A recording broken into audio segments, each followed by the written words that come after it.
Air Force ROTC Detachment 772 Spring 2026 Commissioning Ceremony. I'm Christian Ledford, and I will serve as your Master of Ceremonies for tonight's event. At this time, I would like to ask that you make your way to your seats and silence all electronic devices. We will begin momentarily.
Ladies and gentlemen, please stand for the arrival of the official party, the playing of the national anthem, and the invocation.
Ladies and gentlemen, please welcome retired Brigadier General Dr. Ron Harville to the stage to open us in a word of prayer.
Thank you all for coming.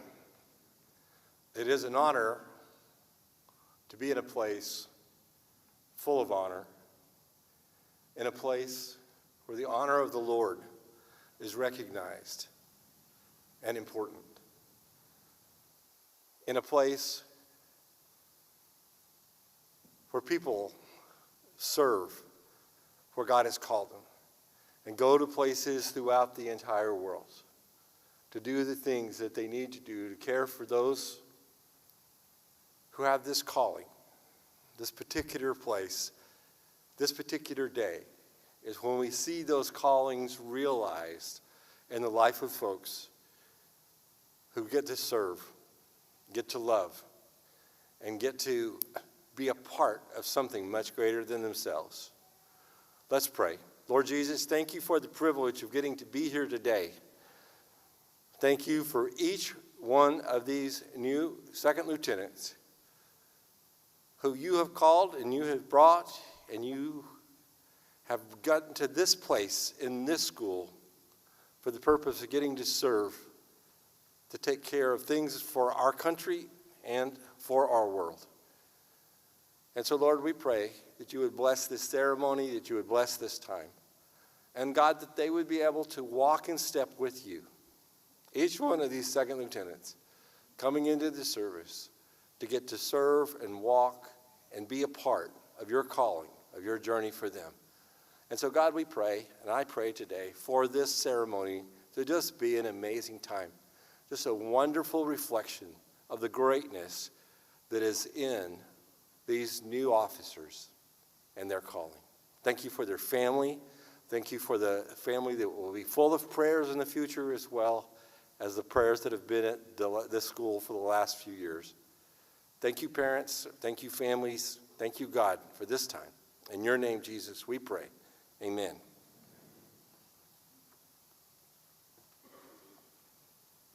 Thank you, sir. Please be seated.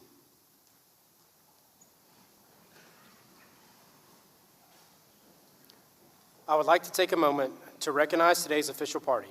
Please hold your applause until all distinguished guests are recognized. Retired Brigadier General Dr. Ron Harville and his wife, Mrs. Marcia. Our guest speaker, Colonel Michael Wells. Commander of Detachment 772, Lieutenant Colonel Adam Glover and his wife, Mrs. Laura, and today's commissionees. On behalf of Detachment 772, we would like to thank a few other important people here today. Our Operations Officer, Captain Atlanta Whittington, our Recruiting Officer, Captain Jesse Powers, and our non-commissioned officer in charge, Technical Sergeant Lance O'Rourke. Additionally, we would like to thank our Charleston Southern University faculty, staff, family, and friends that are present with us today. Thank you all for attending.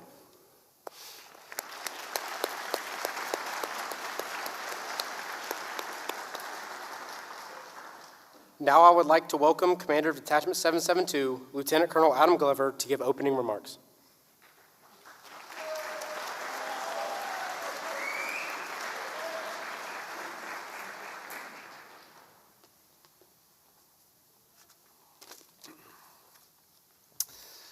Well, welcome everybody. It's great to see such a large crowd here to be able to celebrate our new officers today.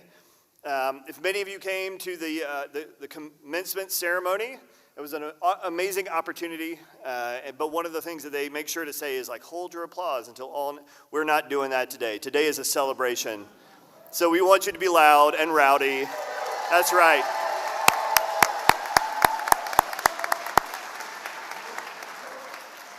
So I'm Lieutenant Colonel Adam Glover. I'm the detachment commander here at Charleston Southern University, and it is an honor to have you here as we commission 17 new Air Force and Space Force officers.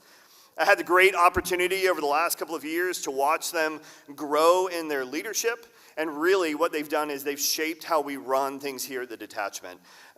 They've left a legacy that is going to continue well beyond them as to how things are done here, and it's been amazing to watch them as they've been able to take that mantle on.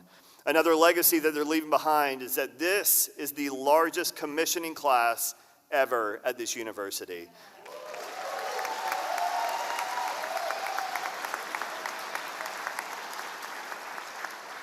So before we get to the more fun part of the ceremony, I want to brag on our commissionees for just a little bit.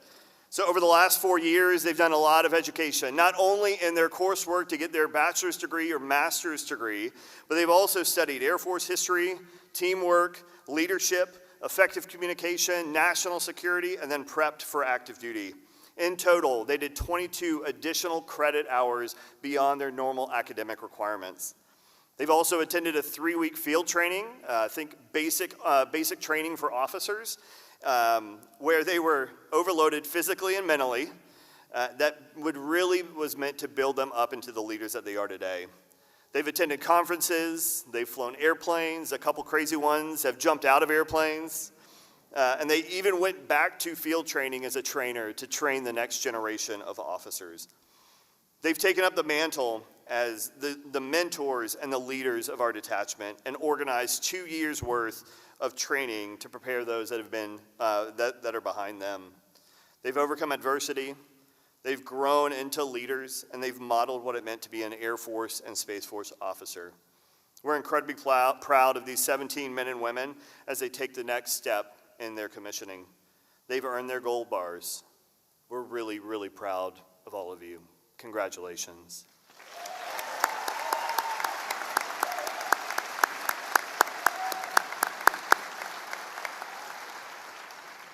And with that, that's all I have for the opening remarks. Thank you, everyone.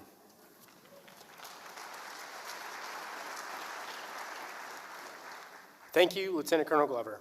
And now, ladies and gentlemen, I have the distinct honor of introducing today's speaker, U.S. Air Force Colonel Michael Wells. Colonel Michael Wells is an Air Force Element Commander and Executive Officer to the Deputy Commander of United States Air Force's Korea Camp Humphreys, Republic of Korea. He oversees all welfare and quality of life initiatives, administrative functions, and disciplinary actions for 208 Air and Space Force personnel and 3 4-star commands. Colonel Wells received his commission in May 2005 from the U.S. Military Academy at West Point, New York. He has served over 20 years of active duty service as an operational mobility pilot and acquisitions officer, holding numerous technical, flying, and leadership positions across the squadron, group, wing, department of the Air Force, and joint staff levels. After serving 4 years as an AIM-120 missile analyst and telemetry flight commander for the Air Force Weapons System Evaluation Program, Colonel Wells completed undergraduate pilot training in 2010 and then led airmen in combat as an instructor pilot in the C-17A Globemaster and the E-11A Battlefield Airborne Communications Node. As commander, 14th Airlift Squadron, he led 180 airmen who delivered the joint maneuver to 11 combatant commanders, empowering the largest non-combatant evacuation in history, Ukraine resupply missions, and the Sudan crisis. His squadron earned Air Mobility's Command Joseph Smith Trophy, recognizing them as the Air Force's top airlift squadron and the Berlin Airlift Veterans Association Humanitarian Airlift Award, recognizing their Pakistan flood relief efforts as the Air Force's top humanitarian operation in 2022. Prior to his current position, Colonel Wells was a student at National War College, Fort Leslie J. McNair, Washington, D.C. Colonel Wells is a command pilot with more than 3,300 flying hours in the T-6A, T-1A, E-11A, and C-17A. He has flown combat missions and operations Enduring Freedom, Inherent Resolve, and Freedom's Sentinel. Ladies and gentlemen, please join me in welcoming Colonel Wells.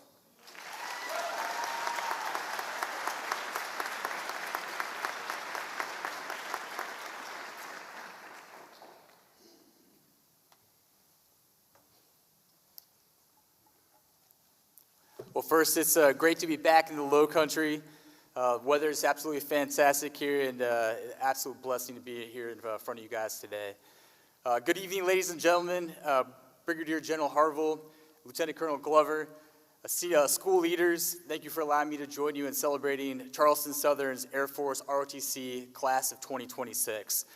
Parents, friends, families, today is a remarkable day. Thank you for being here to support your loved ones. They may not remember every word spoken here tonight, but they will remember who stood with them. Graduates, today is your night. You have earned your place here through hard work, dedication, and resilience. As I prepared my remarks for this evening, I found myself reflecting back 21 years ago to a day very much like this one, when I sat in seats not unlike those before me now. I remember the relief of closing a long chapter of school, the anxiety of what lay ahead, and the excitement I felt for one final summer before entering active duty. The same feelings some of you may be expecting now. My commencement speaker was the chairman of the Joint Chiefs of Staff, General Richard Myers. He spoke about how the events of 9/11 had shaped my years at West Point. Beyond that, I honestly cannot remember much of anything else that he said, which is why, although Cadet Roxy Suggs generously allowed me 30 minutes to speak with you this evening, I will honor the first principle of public speaking, know your audience, and I will keep my remarks to well under 14 minutes. In reality, it's probably closer to 8. Graduates, for you, the last few years, it was the best of times, it was the worst of times. It was the season of early mornings and late nights. It was the season of challenge and achievement. It was the epic of pressure and purpose. It was the epic of doubt and confidence. It was the spring of growth. It was the winter of exhaustion. You had every opportunity before you. You had every uncertainty before you. In short, the period was so much like every other great trial of youth that those who endured it together will carry its lessons for the rest of their lives. There were cadets with quiet confidence and cadets with uncertain footing. There were instructors who demanded excellence and mentors who inspired belief. In every classroom, on every training field, and with every lead lab, it became clearer than crystal that these years were preparing you for responsibilities far greater than yourselves. And into this moment, we arrive here together now, in this room, prepared to commission into a world filled with unknowns. Stepping out of the classroom and onto a global stage defined by that very same duality. Yes, it is the best of times, it is the worst of times. It is the age of innovation, it is the age of competition. It is the epic of connection, it is the epic of division. It is the spring of hope, it is the winter of consequence. We have everything before us, we have nothing before us. We are all going direct towards greater purpose, prosperity, and security. We are all going direct the other way. There are leaders with strong voices and leaders with uncertain judgment in positions of great power. There are leaders who see clearly, and also there are leaders who see only what they wish to see, shaping nations, forming alliances, and convincing themselves that the present order will endure forever. In short, this period is so far like all previous periods that it demands to be understood in the full weight of its consequence. And once again, into this moment, we step forward on the eve of America's 250th anniversary.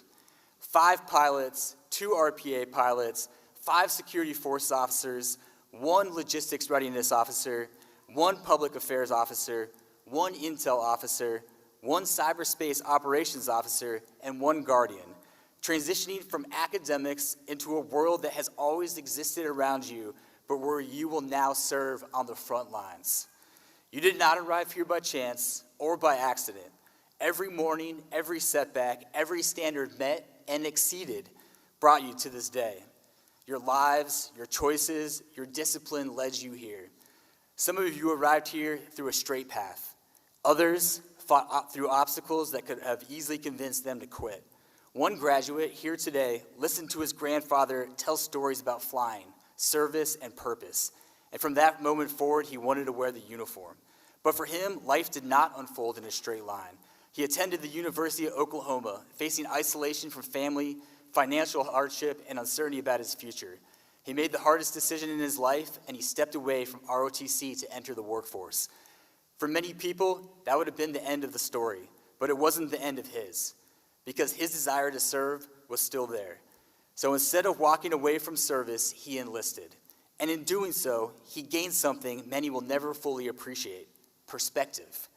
Perspective forged alongside the enlisted force. Perspective earned through hardship, responsibility, and sacrifice. Perspective you should humbly seek and strive to understand. He learned resilience from a single mother who refused to quit. He learned responsibility by raising his younger brother. And over 13 years of enlisted service, he learned what it truly meant to live the values of integrity, service, and excellence.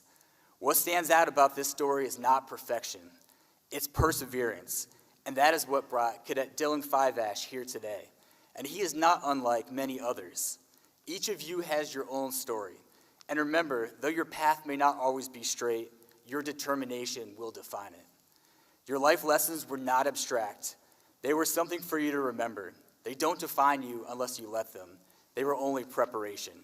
Because you commissioned into a world like we have not seen since the end of World War II, where the global order is being tested, where competition has returned, where alliances must be strengthened, yet prosperity preserved, where adversaries probe across every domain: land, air, sea, space, and cyber, and where small decisions, your decisions, can carry strategic consequence. You enter service at a time when the world is increasingly interconnected, yet increasingly contested. A crisis in one region can disrupt economies across the globe. A cyber attack launched thousands of miles away can affect critical infrastructure here at home. A miscalculation in the Pacific, Europe, or the Middle East can alter lives far beyond the battlefield. And in this environment, America's strength will not rest solely on technology, weapon systems, or military power. It will rest on people, on leaders capable of judgment under pressure, discipline amidst uncertainty, and moral courage when the easy answer is not the right one. In this environment, leadership is not theoretical, it is immediate. It is operational, and it matters. When others hesitate, you will be the ones who step forward, showing the way. The resilience you built here in this university will steady you in this world.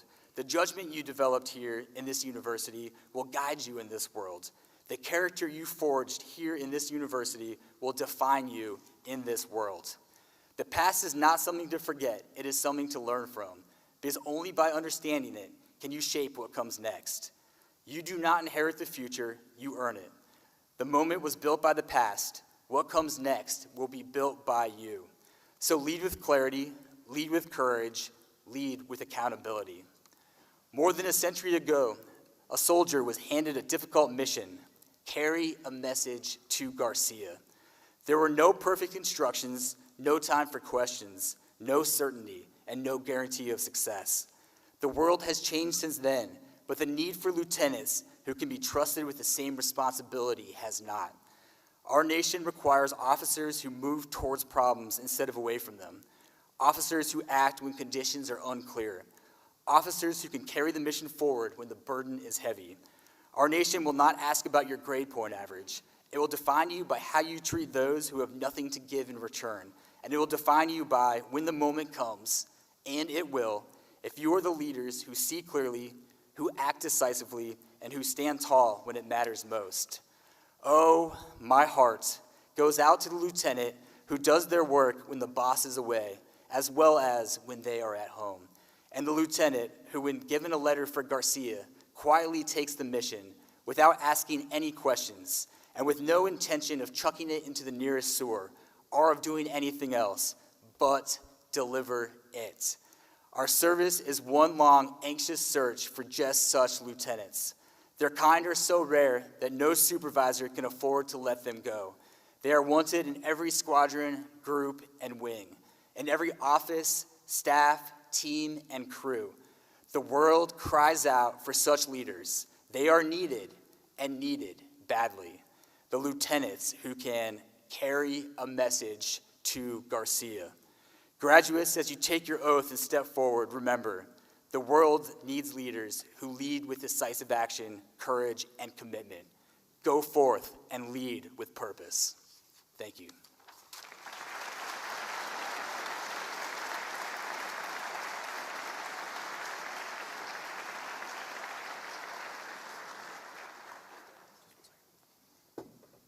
Sir, before you take your seat, Detachment 772 would like to present you with a small token of appreciation from this year's commissionees.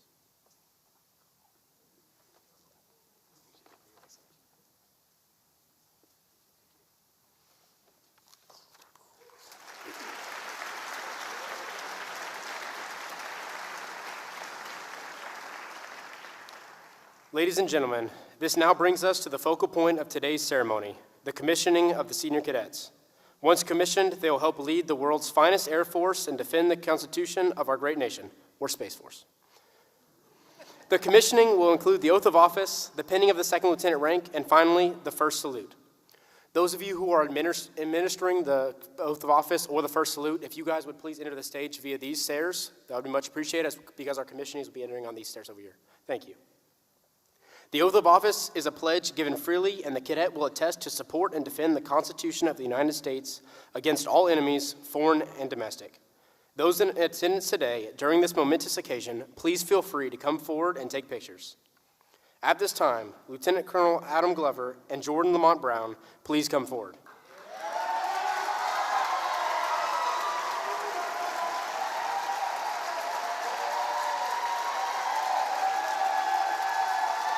Stand right there. So as our new officers are coming up, I kind of want to say a few words about each of them, just to kind of give you an idea of like what they've been doing over the last year and where they're getting ready to go. So for Cadet Brown, he served as the medical group deputy commander in the fall semester, and then was the inspector general for our semester this semester. He's going to be a security forces officer and headed to Minot, North Dakota.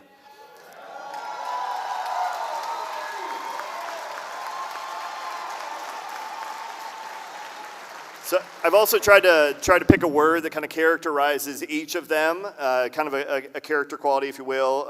So for Brown, what I think I see in him most is that he's direct.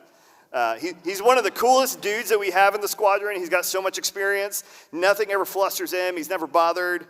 But he is ready to give you his direct feedback if something's dumb or stupid or how it's supposed to go at any moment. He's ready. But that, you know what? Like, that's an amazing quality, and we need it. So be ready to give feedback when you get to your airmen, because they're going to need that feedback too. But thank you for being direct.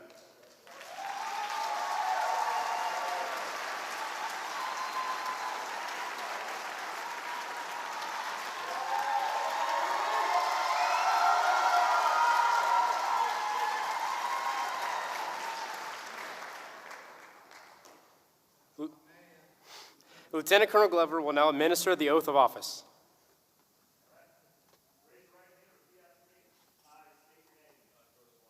Having been appointed a second lieutenant in the United States Air Force, do solemnly swear that I will support and defend the Constitution of the United States against all enemies, foreign and domestic, that I will bear true faith and allegiance to the same, that I take this obligation freely without any mental reservation or purpose of evasion, and that I will well and faithfully discharge the duties of the office upon which I'm about to enter. So help me God. Congratulations.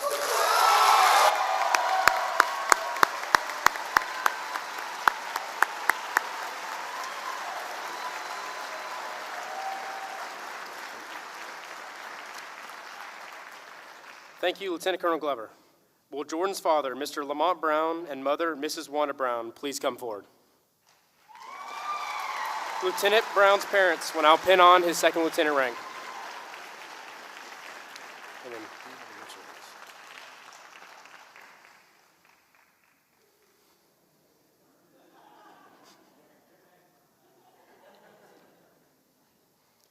already stole my thunder. I was going to mention all this stuff. Well, it says save all paintings. So.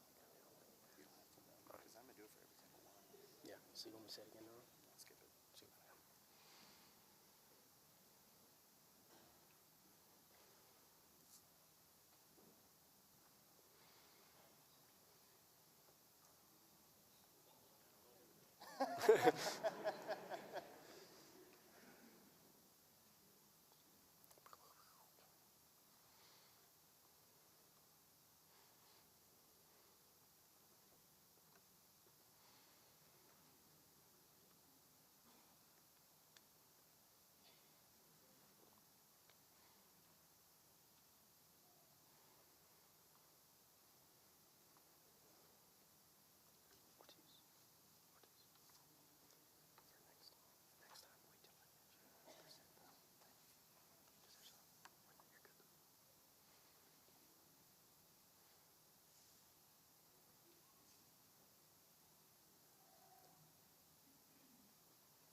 Lieutenant Brown will now participate in the silver dollar salute.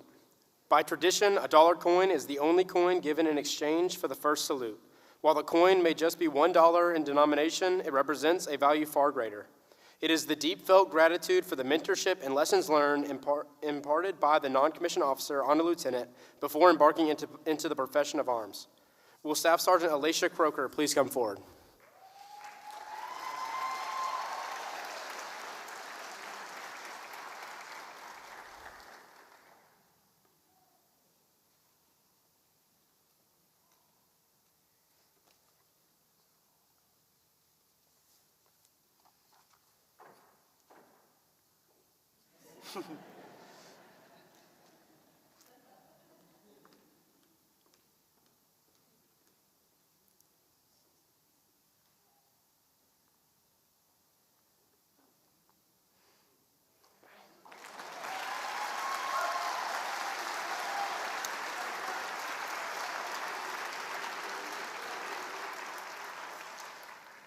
Thank you, Staff Sergeant Croker.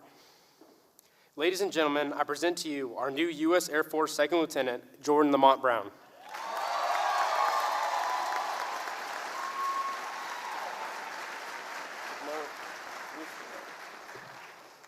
All right, well, first off, I want to start off by saying God is good.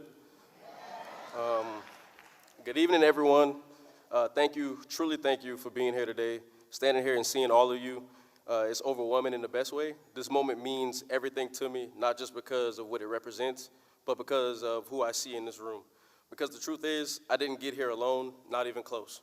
So I want to start off by thanking my parents. I don't even know where to begin. Everything I am standing on today started with you.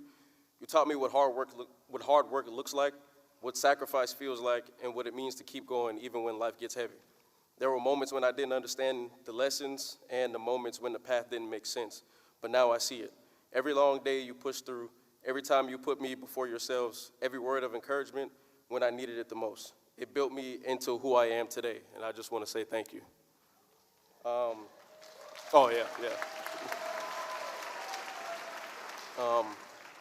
Thank you for being my foundation when everything else felt uncertain. Thank you for showing me strength, for showing me love, and for never letting me settle for less than what I'm capable of. I hope standing here today makes you proud because everything I do with you in my heart. To my family, thank you for loving me through the uncertainty, the exhaustion, and the moments when the road ahead felt overwhelming. You believed in me on the days when I struggled to believe in myself. Your sacrifices, your prayers, and your constant support carried me further than you'll ever know. Every achievement I reach will always have your fingerprints on it. To my friends and fellow cadets, this journey wasn't easy, and you all know that. The early mornings, the long nights, the pressure, it tested all of us. But what made it worth it was standing beside people who refused to quit. We struggled together, we pushed each other, and we grew together. The bond we built through all of this is something I'll carry with me for the rest of my life. To the cadre and mentors who poured into me, thank you for holding me accountable, for pushing me beyond my points, and for seeing something in me that I fully didn't see in myself. You didn't just train me, you shaped me. You taught me what it means to lead, to serve, and to carry responsibility with integrity. I hope to make you proud in the way I lead moving forward. And to my girlfriend, Alicia, thank you for loving me through every version of me during this journey. Through the stress, the long days, the moments when I was distant or overwhelmed, you stayed. You never stopped believing in me even when I was running on empty. You reminded me of who I was and when I started to lose sight of it. Your patience, your support, your love grounded me in ways I can't fully explain. This moment is just as much as yours as it is mine, because you helped carry me here when I didn't even realize I needed it. I'm endlessly grateful for you. Standing here today, I understand that this commission is more than just an achievement. It's a responsibility to lead with integrity, to serve with purpose, and to never forget the people and sacrifices that brought me to this moment. I carry all of you with me, the love, the lessons, the belief, and I promise to honor that every single day I wear this uniform. Today isn't just the beginning, it's a reflection of the journey, the struggles, the growth, and the people who made it possible. From the bottom of my heart, thank you for walking this path with me. This moment belongs to all of us. Thank you.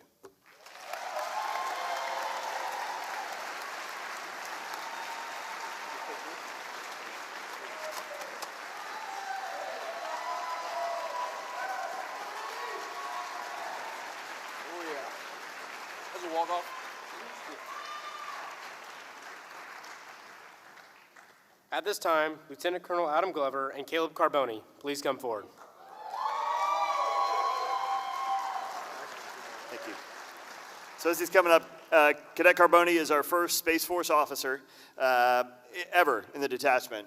But he was our academics officer last semester. That was a brand new position that we had made and kind of put him in that role. And then he was the strategic plans director for this semester. Again, another new role. He's getting ready to go to the Space Force. We don't know exactly what kind of shred what breakout he's gonna have, but he's headed to Peterson Space Force Base. The word I see for you is skilled. Sometimes you don't see it in yourself, but I tell you, we see it. So good at so many different things. Honestly, it's surprising sometimes. Academically, athletically, like when we played softball, I was like, my goodness, can you believe, like it's just surprisingly good at everything, including mustaches too. So don't forget it, right? When you leave here, don't forget how skilled you truly are, because you've got it down deep in you, okay? All right, let's do it.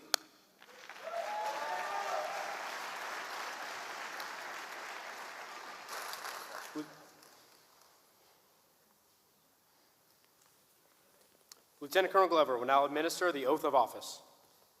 Raise your right hand and repeat after me. I state your name, I, Caleb Joseph Carboni, having been appointed having been appointed as Second Lieutenant a second lieutenant in the United States Space Force, in the United States Space Force, do solemnly swear do solemnly swear that I will support and defend that I will support and defend the Constitution of the United the States Constitution of the United States against all enemies, against all enemies, foreign and domestic, foreign and domestic, that I will bear true faith that I will bear true faith and allegiance to the same, and allegiance to the same, that I take this obligation freely that I take this obligation freely without any mental reservation without any mental reservation or purpose of evasion, or purpose of evasion, and that I will well and faithfully and that I will well and faithfully discharge the duties discharge the duties of the office upon which of the office upon which I am about to enter. I am about to enter. So help me God. So help me God. Congratulations. Thank you.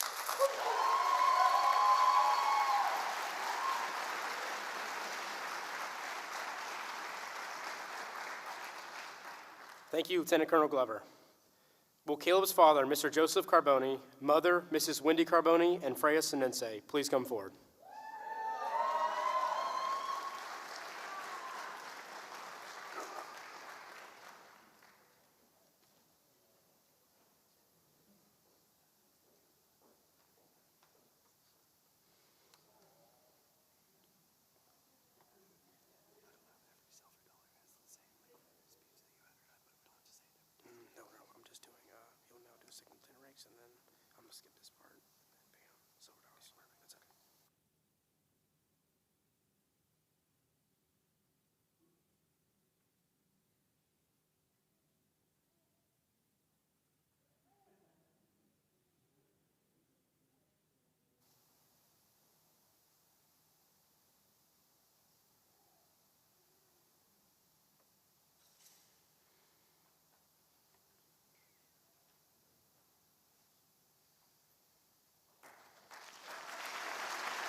Lieutenant Carboni will now participate in the Silver Dollar Salute.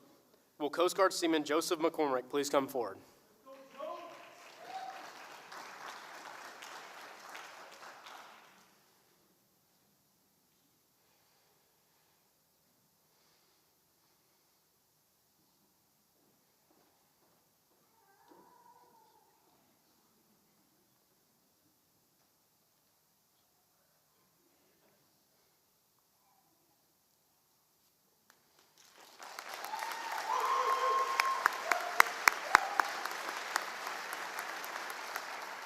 Thank you, Seaman McCormick.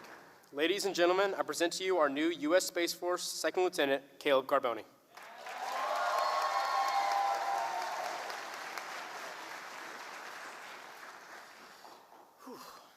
All right, well, I want to start off by thanking Colonel Glover for the introduction, thanking everyone else for speaking and having me here. I also want to say that nobody's journey to this point is completed solo, much like JB was saying. I know I wouldn't be here without the support of many people. Therefore, I have many thanks to give. Thank you to my classmates and fellow cadets for being my friends, my second family, and giving me a place to belong. Thank you to the cadre, who have always been my ideal mentors, who have shown me what it really means to be a leader, and for being there to help me whenever I needed it. Thank you to all the priorees for being my own version of Air Force Google. Thank you to my family for giving me the means to pursue this dream of mine and always being there to support me in any way that I needed. Lastly, thank you to Freya for being my partner through this, for believing in me when I thought no one else did, including myself. I love you, and I can't wait to spend all my days with you.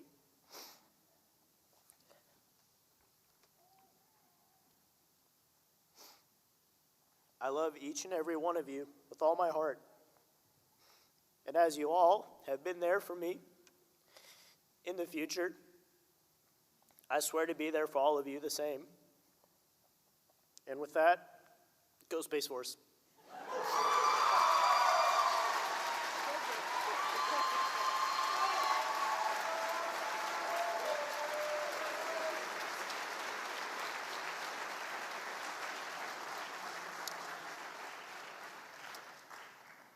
At this time, First Lieutenant Kalel Vahakula and Lebron Kyaby, please come forward.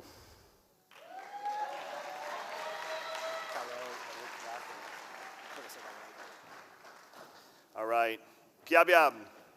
So Cadet Kyaby last semester was our chief of training, and then this semester he was our manpower director. So first time for the manpower director, which was really cool. He'll be a pilot heading to Columbus Air Force Base, and we just found out today that he's leaving 1 June for his inner active duty date. So he's very excited.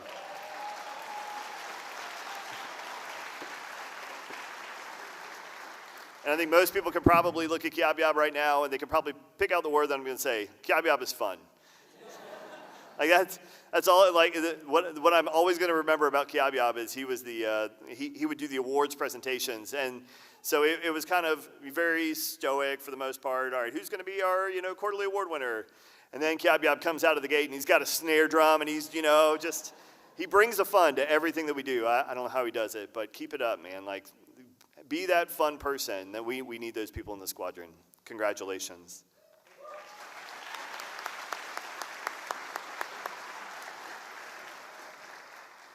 First Lieutenant Vahakula will now administer the oath of office. Raise your right hand and repeat after me. I state your name. I, Lebron Kyaby, Having been appointed Second Lieutenant in the United States Air Force, having been appointed as Second Lieutenant in the United States Air Force, do solemnly swear that I will support and defend that I solemnly swear I will support and defend the Constitution of the United States the Constitution of the United States against all enemies, against all enemies, foreign and domestic, foreign and domestic, that I will bear true faith and allegiance to the same, that I will bear true faith and allegiance to the same, that I take this obligation freely that I take the obligation freely without any mental reservation without any mental reservation or purpose of evasion, or purpose of evasion, and that I will well and faithfully that I will well and faithfully discharge the duties discharge the duties of the office upon which I'm about to enter. upon the office that which I am about to enter. So help me God. So help me God.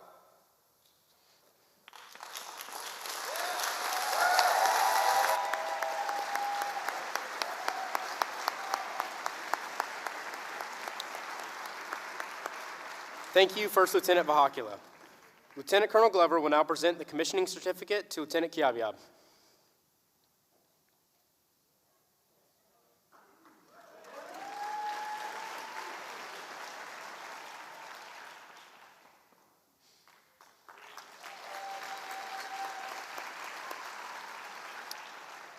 Will Lebron's mother, Roselda Kyaby, father, Blas Kyaby, brother, Brave Jefferson Kyaby, sister, Marianne Joy Bacani, and brother-in-law, Alexander Latour Jr., please come forward?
Lieutenant Kyaby will now participate in the Silver Dollar Salute.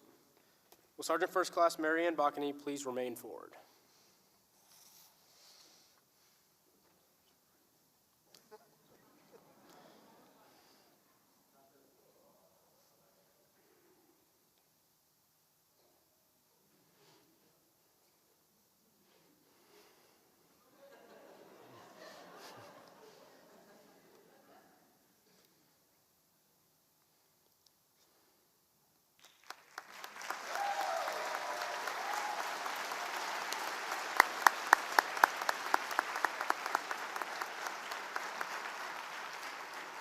Thank you, Sergeant First Class Bacani.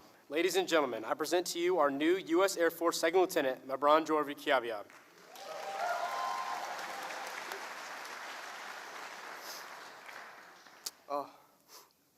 I won't be the first to cry. All right. First and foremost, let us all thank God.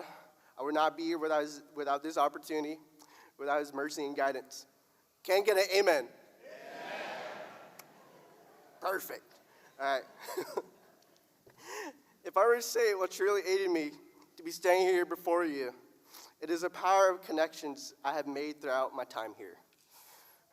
In my dire time of need, when I truly felt giving up on myself and no longer wished to keep pushing forward, the reflection of the bonds I have made saved me.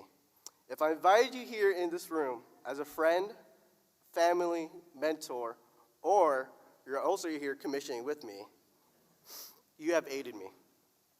According to John 15:13, greater love has no one than this, that someone laid down his life for his friends. You are the ones that help me remember that sacred vow. My earnest purpose is to do this for you all. The highest and most esteemed relationship is my family. They have given so much, taught me so much, sacrificed so much, and truly defined who I am. I cannot say I am a self-made man, for I know they are the ones who made me. Specifically, my brothers who made me to the man that I am today, standing before you. My parents, specifically my parents. They immigrated us here in 2005, and they raised 3 children that became a nurse, lawyer, and now, before you, an officer. And as well, the person I just saluted, kind of badly, but was my sister. My sister enlisted when she was 17 to help further support our mother and father. They're the living definitions of bravery, sacrifice, and love. They are warriors. They have made me successful, and they will be recognized.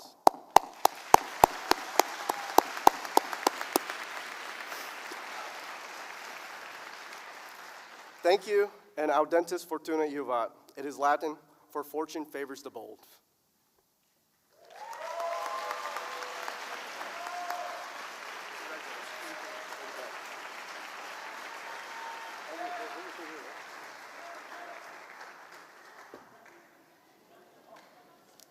Please don't die. Please don't die. At this time, Second Lieutenant Devin Gregg and Freya Sensei, please come forward.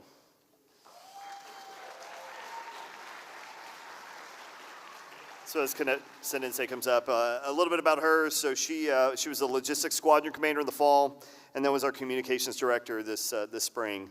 She's going to be a security forces officer, and she's heading to Peterson Space Force Base in Colorado. My word for her is innovative. Although you're quiet and reserved, you always have a smile on your face, and you have amazing ideas, and we've been able to watch you as you implement some of those things, and it's incredible. Keep that innovative spirit as you get on active duty. It's going to serve you really well.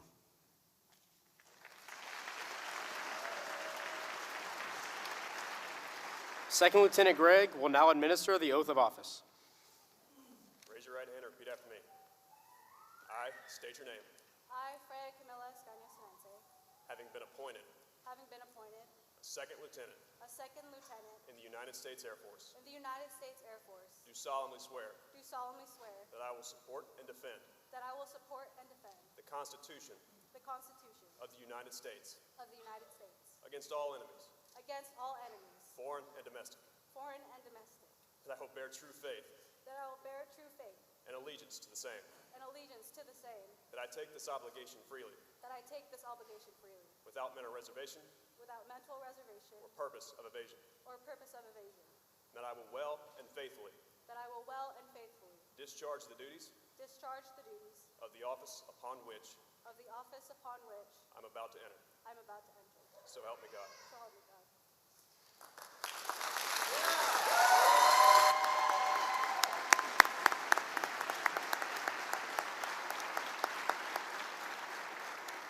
Thank you, Second Lieutenant Gregg. Lieutenant Colonel Glover will now present the commissioning certificate to Lieutenant Sensei.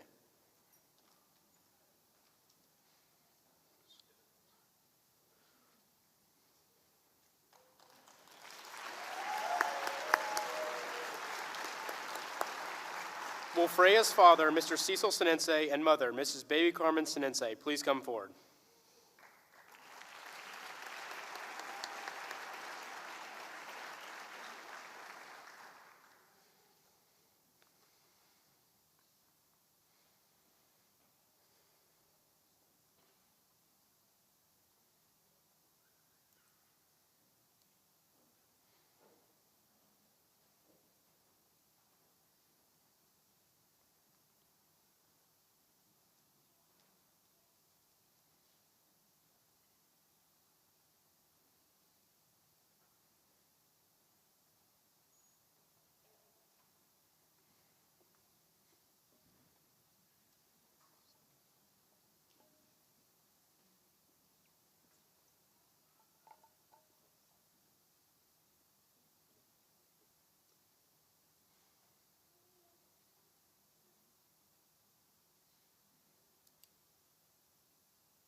Lieutenant Sensei will now participate in the Silver Dollar Salute. Will Senior Airman Nero Sensei please come forward?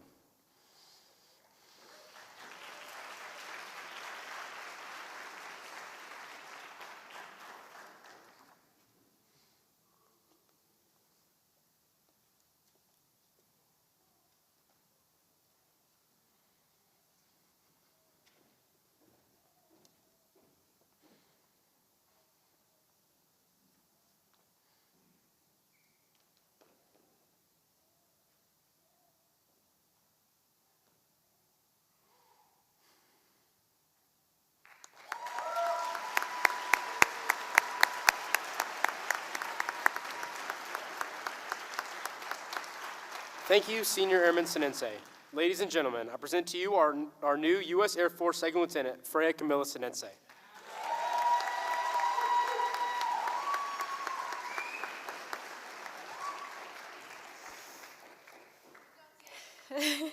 Good evening, everyone. As you can see, I'm kind of the crier of the group, so today is both a milestone and a beginning.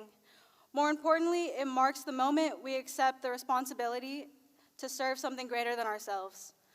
First, I have to give thanks to God for the strength, guidance, and perseverance that carried me through moments of doubt. None of this would be possible without him. To my family, especially my mom, dad, and my brother, thank you for being my foundation. Every sacrifice you made, every bit of support you gave brought me to this moment. I love you all so much, more than I could ever put into words. And thank you to Stephanie for being the older sister I never had. Jasmine, I know you're watching.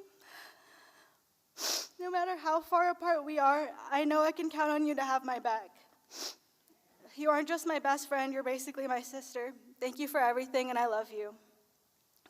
To the Carboni family, thank you for your kindness and always making me feel welcome. To Lieutenant Colonel Glover, Captain Whittington, Captain Powers, and Tech Sergeant O'Rourke, thank you for always pushing us beyond what we thought we were capable of. Also, Tech Sergeant O'Rourke, sorry for the speeding tickets. Pena, thank you for being my ride or die since day one. We've grown so much since being 250s, dying during all the PFAs. Muka, you're one of the most genuine and compassionate people I've ever met. Thank you for all of the wisdom and for always being there for me. Lieutenant Greg, thank you for introducing me to this detachment. I truly wouldn't be here if it weren't for you. Caleb, thank you for being my best friend. I'm so grateful that our paths will lead us to Colorado in a few months, and I'm excited to see what adventures come next. I'm truly proud of us and excited to serve alongside you. I love you. A couple weeks ago, I shared a Bible verse from Genesis chapter 3, verse 19. You are dust, and to dust you shall return. At its core, it reminds us that our time is limited. In the military, there will be long hours, hard decisions, and moments when the weight of leadership feels heavier than you expected. In those moments, rank and title won't carry you. Your why will. When life gets hard and the path isn't clear, let your why be your anchor. Know it, define it, hold on to it. If our time is temporary, then our purpose, our impact, and our legacy, that's what lasts. Let that truth drive you, humble you, and push you to lead with intention every single day. Thank you, Detachment 772, for the last 3 years, and most importantly, thank you for being my second family.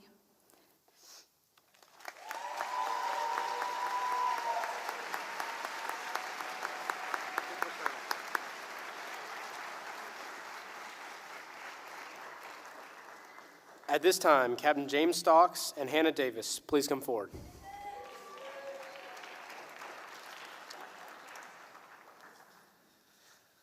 So Cadet Davis served as the executive officer in the fall, and then she took the reins of the cadet wing and became the cadet wing commander for this spring and did an amazing job.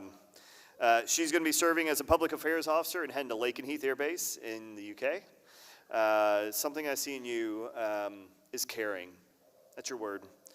You're positive, you're down to earth, you're genuine, you've got great life experience, and everybody that's around you just feels that passion that you have for them and that love that you have for them. Focus on that with your airmen too. They're going to need it.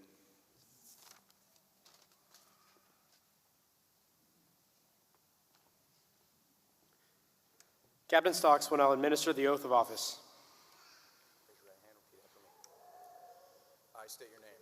I, Hannah Elizabeth Davis, Having been appointed a second lieutenant in the United States Air Force, having been appointed a second lieutenant in the United States Air Force, do solemnly swear that I will support and defend I will support and defend the Constitution of the United States of America the Constitution of the United States of America against all enemies, foreign and domestic, and that I will bear true faith that I will bear true faith and allegiance to the same, and allegiance to the same, and that I take this obligation freely and that I take this obligation freely without any mental reservation without any mental reservation or purpose of evasion, or purpose of evasion, and that I will well and faithfully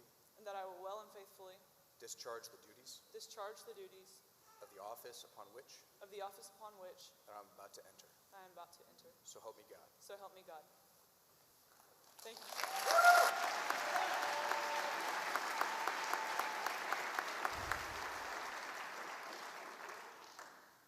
Thank you, Captain Stocks. Lieutenant Colonel Glover will now present the commissioning certificate to Lieutenant Davis.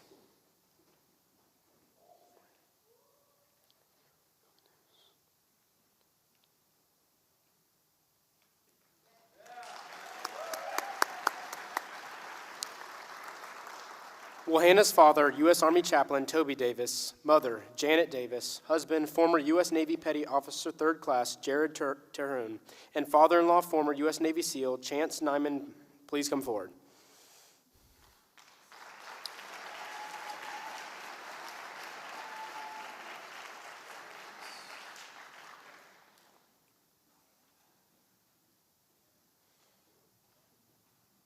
Oh, damn. And Titus, I'm sorry.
Lieutenant Davis will now participate in the Silver Dollar Salute.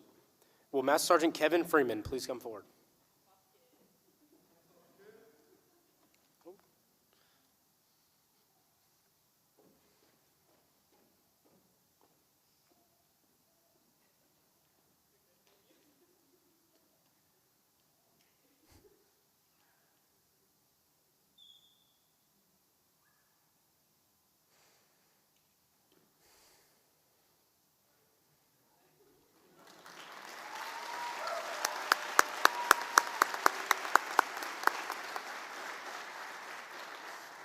Thank you, Master Sergeant Freeman. Ladies and gentlemen, I present to you our new U.S. Air Force Second Lieutenant, Hannah Davis.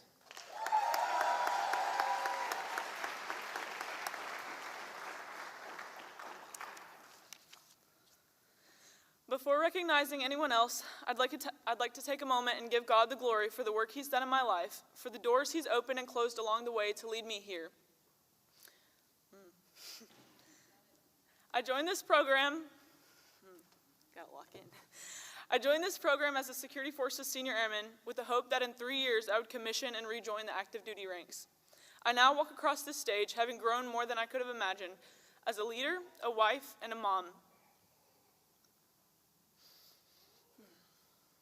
I've walked through some of life's biggest milestones with you all, including the ceremony today, and I couldn't have had a better crew to share it all with. To my parents, siblings, in-laws, thank you for your unwavering support. Your encouragement and prayers made this moment possible. I would not be standing here without you. To Jared, you've been the best partner I could ask for through many long days juggling studies and our little guy. You and Titus are my greatest blessing and my new why.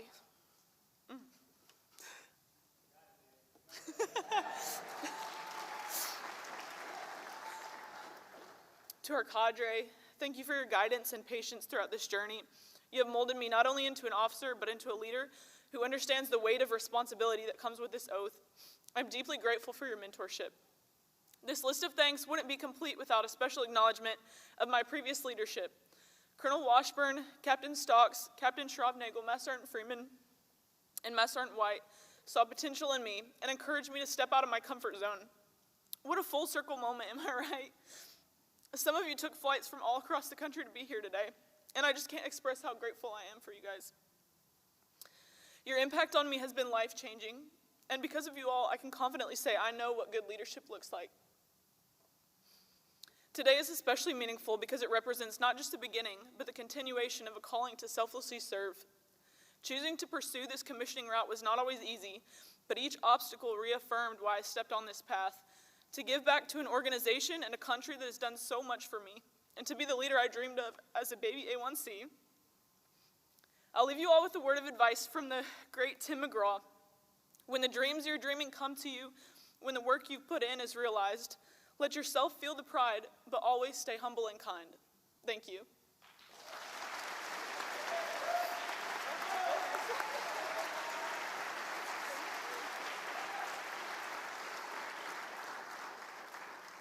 At this time, retired Major John Lockwood and Dylan Fiveash, please come forward.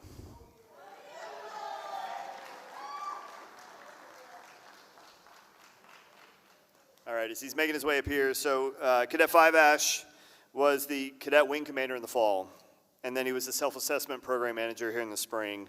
He'll be heading to training at Joint Base San Antonio, Randolph, Texas, as an RPA pilot. This word probably comes as no shock to you, but determined is your word. This journey has been a long time in the making. You never let the vision go. You knew exactly what you wanted, and you knew how to get there. It just took a little bit of time. And you pushed forward, never gave up. It's going to serve you well on active duty, and keep that determined spirit.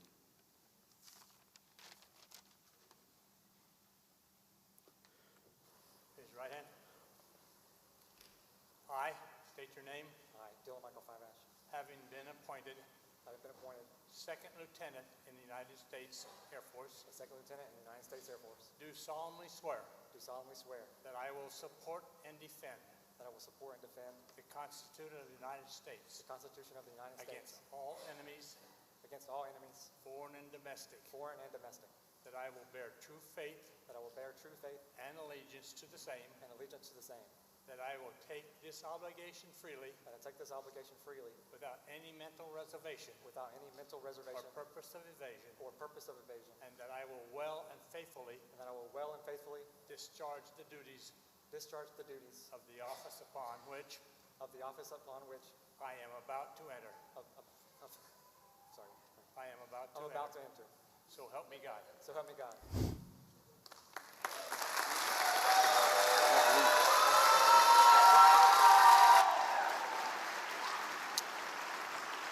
Thank you, Major Lockwood. Lieutenant Colonel Glover will now present the commissioning certificate to Lieutenant Fiveash. I actually have two more words for you. Distinguished graduate.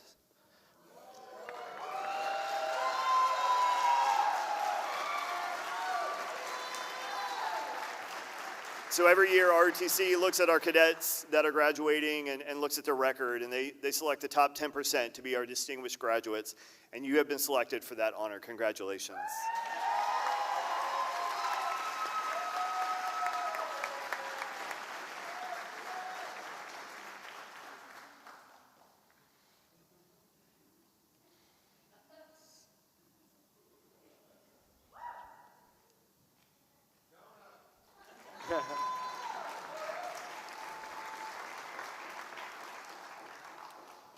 Will Dylan's wife, Lauren Fiveash, mother Tanya Brown, and mother-in-law Stephanie Schaefer please come forward?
Lieutenant Fiveash will now participate in the Silver Dollar Salute. Will retired Master Sergeant Joseph Schaefer please come forward?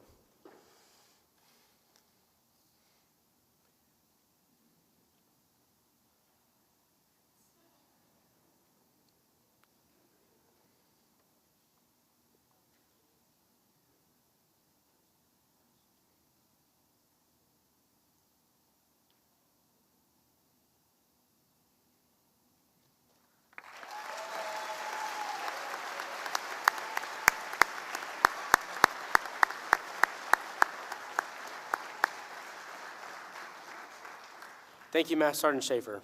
Ladies and gentlemen, I present to you our new U.S. Air Force Second Lieutenant, Dylan Fiveash.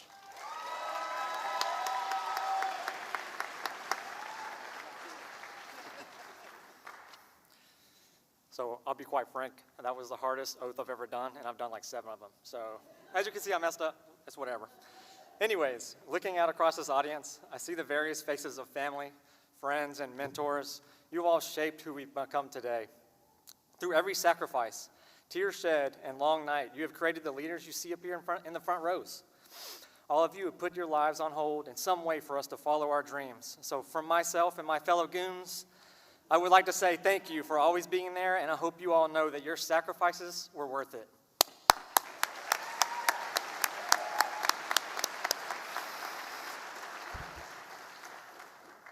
Lauren, we made it. You are my everything, and I would not be up here without all of your sacrifices. Constantly putting your goals aside for my career is a testament of your character, and I live every day trying to be half the person you are. You are the most thoughtful person I've ever met, and I couldn't imagine life without you. I'm excited for our next chapter, even though you decided to follow along this crazy journey with me. And I'm grateful to travel along this journey with my bestie. I love you this much, but the other way around. To my mom, thank you for being a rock of resilience and perseverance. As your journey has its ups and downs, but through it all, you have been a stable part of my life. Thanks for being my mom and dad. To Rachel and Robbie, I know Robbie can't be here today, but thank you for showing me the way, even though I have my doubts. At a very young age, I knew I wanted to be a pilot, just like my grandpa. Thank you for inspiring me to always look forward, dream bigger, and focus on my goals. Every time I've envisioned this speech, I've always hoped there would be some sort of like music playing in the background to make this speech a little bit more thematic. And I know you aren't here today, Grandma, but I hope you're playing a beautiful melody for me, like the one I'm imagining in my head. Next, I couldn't have asked for a better pair of in-laws. Thank you, Stephanie and Joseph, for supporting Lauren and I through all of our shenanigans. Finally, to my Oklahoma gang, Boomer, if you're watching, the Altus Very Good Building and Development Company, the house, and all family, friends, and mentors of mine who have taken time out of your day to be here to watch from afar. You are the foundational blocks of my life. You've all shown me that I was not alone in my challenges and were the light in the darkest times. I'm eternally grateful for all of your words of wisdom, thankless nights, rounds of disc golf, motivational talks, and lighthearted roasts. Lastly, as some of you know, I am sort of a hoarder, or as I like to say, a collector, as that doesn't sound as bad. But I have boxes of guest check notes, birthday cards older than my classmates, and random knickknacks from my life. I think this drives Lauren a little mad, but she'll never say. However, there's been one thing that's remained a beacon through my Air Force journey, and it's this flight cap. Don't tell anyone, but it's my original cap issued to me at the University of Oklahoma. It's been here through every PCS, has made every challenge through my time enlisted. It's seen the hard work, dedication, and determination necessary to reach this culmination point. And every so often, it would reveal itself from inside a random box amongst the cluttered chaos of my collection, as if my house suddenly became the room of requirement, and reminded me of my aspirations to be an Air Force officer, and now it holds my grandfather's rank.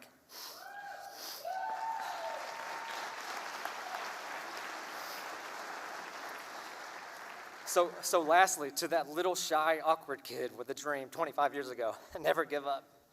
You don't need to be the smartest, charismatic, or youngest to follow your dreams. Never forget there are quite a few people who are cheering for you.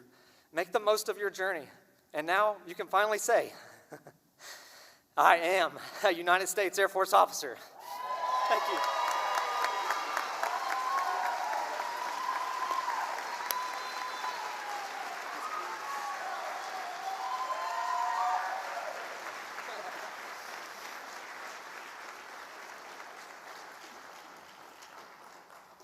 At this time, Lieutenant Colonel Adam Glover and Wancho Galang, please come forward.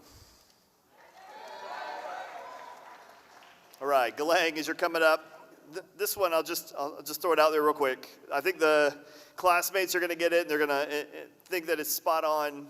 I don't know how it's going to land with the audience, but so for Cadet Galang, as he was over the last year Chief of Stanival and our logistics director, he's going to be a security forces officer heading to Malmstrom Air Force Base in Montana.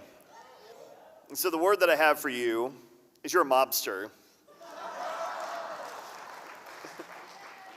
He's the guy that you call when you need something done, but you don't want to know how it gets done.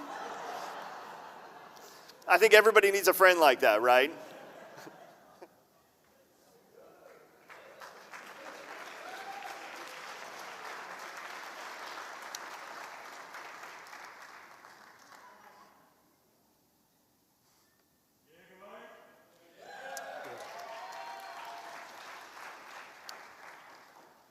Lieutenant Colonel Glover will now administer the oath of office. Raise your right hand and repeat after me.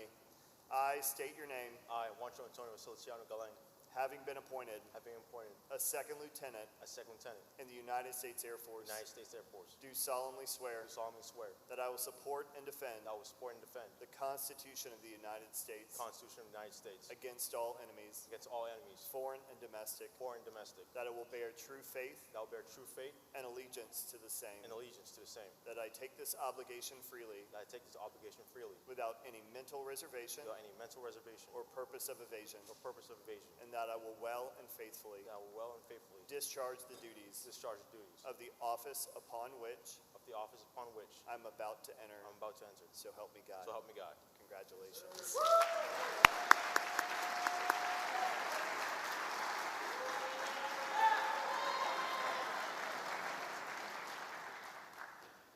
Will Wancho's father, Ricardo Galang, and mother, Anna Liza Green, please come forward.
Lieutenant Galang will now participate in the Silver Dollar Salute.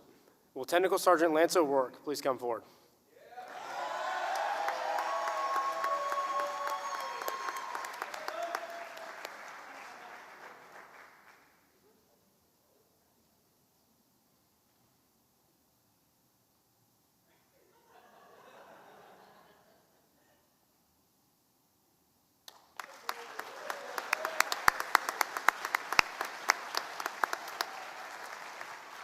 Thank you, Tech Sergeant O'Rourke. Ladies and gentlemen, I present to you our new U.S. Air Force Second Lieutenant, Wancho Galang.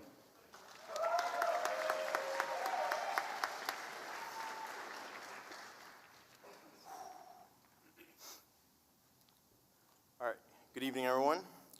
First and foremost, I want to give all glory to God. None of this would have been possible without His guidance, strength, and grace throughout this journey.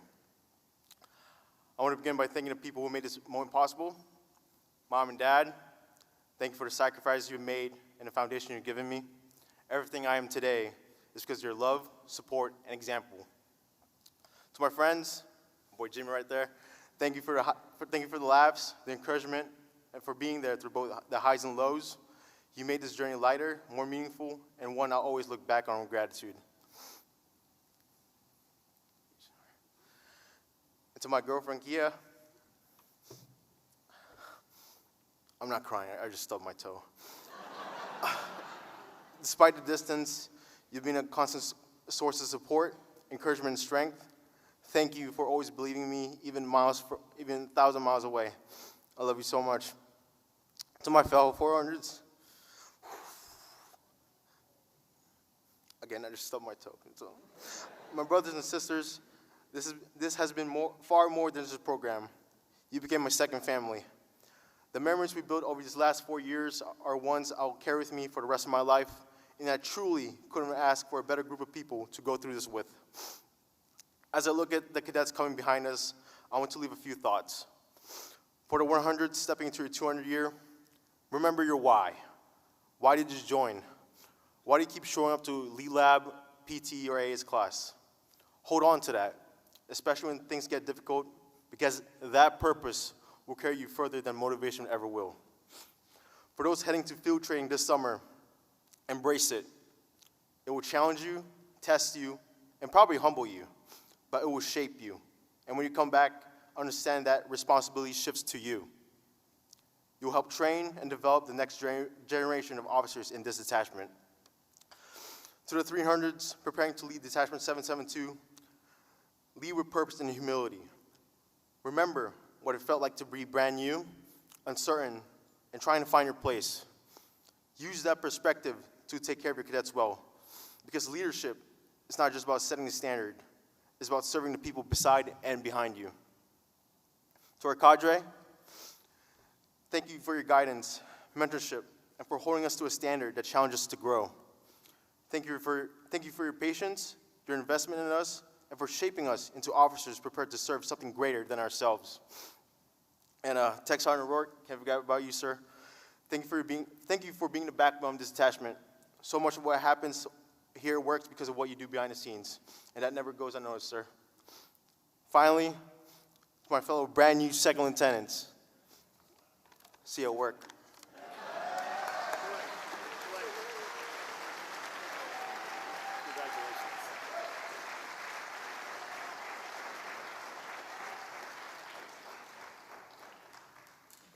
At this time, Lieutenant Colonel Adam Glover and Ian Gomez, please come forward.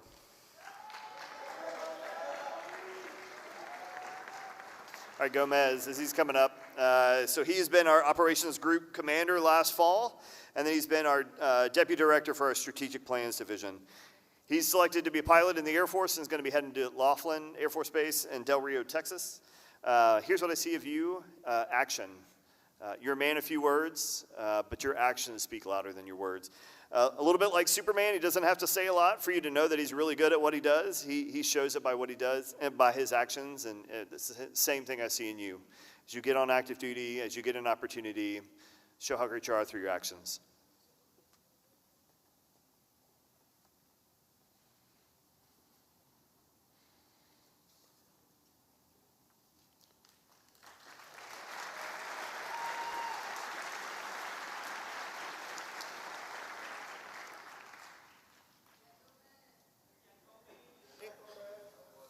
Raise your right hand and repeat after me. I state your name. I, Ian Miguel Gomez, Having been appointed a second lieutenant in the United States Air Force, do solemnly swear that I will support and defend the Constitution of the United States against all enemies, foreign and domestic, that I will bear true faith and allegiance to the same, that I take this obligation freely without any mental reservation or purpose of evasion, and that I will well and faithfully discharge the duties of the office upon which I'm about to enter. So help me God.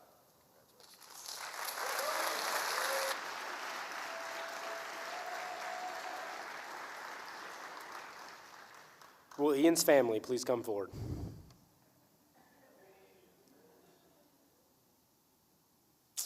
Or not.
Lieutenant Gomez will now participate in the Silver Dollar Salute.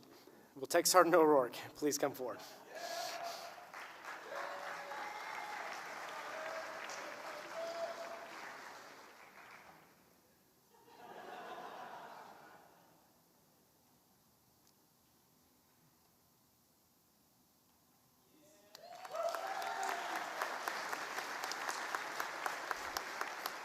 Thank you, Tech Sergeant O'Rourke again.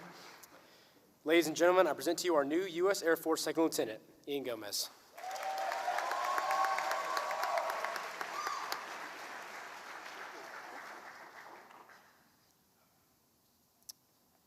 Good evening, everyone. Thank you for being here, and happy early Mother's Day. I want to start off by acknowledging God, who's brought me to this point and given me a firm foundation of faith. My parents, for all the love and support and sacrifice. Mom, all the countless calls, and Dad always being there for me. My siblings, Carlos and Sophia. Carlos, as my older brother, I look up to you, and you take all the speed bumps for me. And Sophia, you just started your journey, but I know you're going to do great things. For the cadre, thank you for your mentorship, professionalism, and commitment to developing us into officers, and more importantly, men and women of character. To my peers, for holding me accountable, for facing all the challenges together, and for the devotion. I'm truly honored to be able to commission alongside y'all. When researching for this speech, I looked into the origins of commissioning through ROTC, and it started in World War I, and one of the advocates for this program talked in front of Congress and said, a young man or woman would start college unsure and unready, and they would leave disciplined, sure in themselves, and confidence. And I feel 100 years later, this premise still holds true. Today, for me, this commissioning represents a great responsibility that has been passed down through decades of sacrifice, and I'm honored to be able to carry the torch alongside my peers. Thank you, and God bless you all.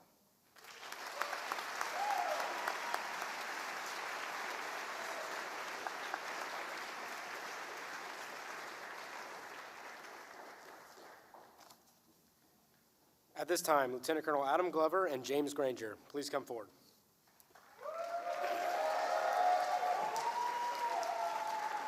So Granger, as you're coming up, so he was our Mission Support Group Deputy Commander in the fall, and then he took over the Medical Group Squadron Commander for the spring. He's going to be an intel officer. He's going to be heading off to Goodfellow Air Force Base in Texas for his initial training. The word I have for you is team. That's what you're about. You're the life of the party. and you have a way to bring people together. So what I see in you is you're always looking for ways to unite a team, bring the team together. Hey, let's do this together. And man, like I can tell you right now, if you can do that on active duty, like that team is going to thrive. So great job, man.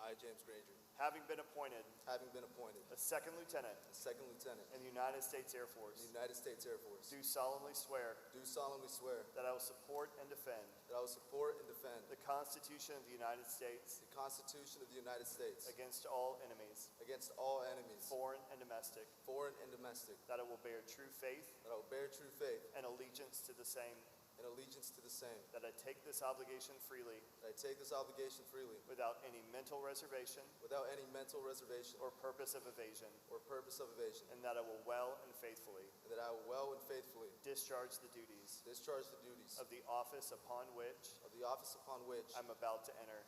about to enter. So help me God. So help me God. Congratulations.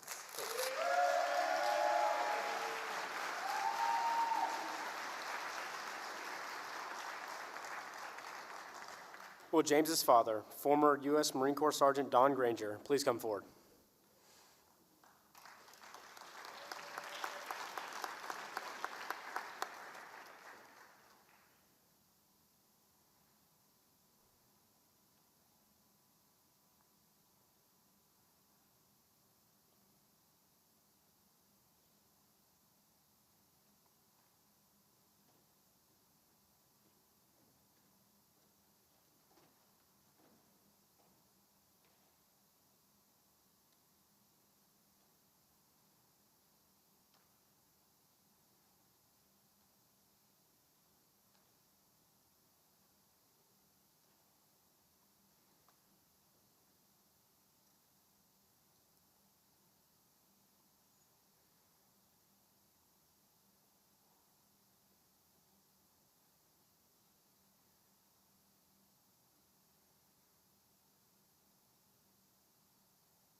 Lieutenant Granger will now participate in the Silver Dollar Salute. Will former U.S. Marine Corps Sergeant Don Granger please remain forward?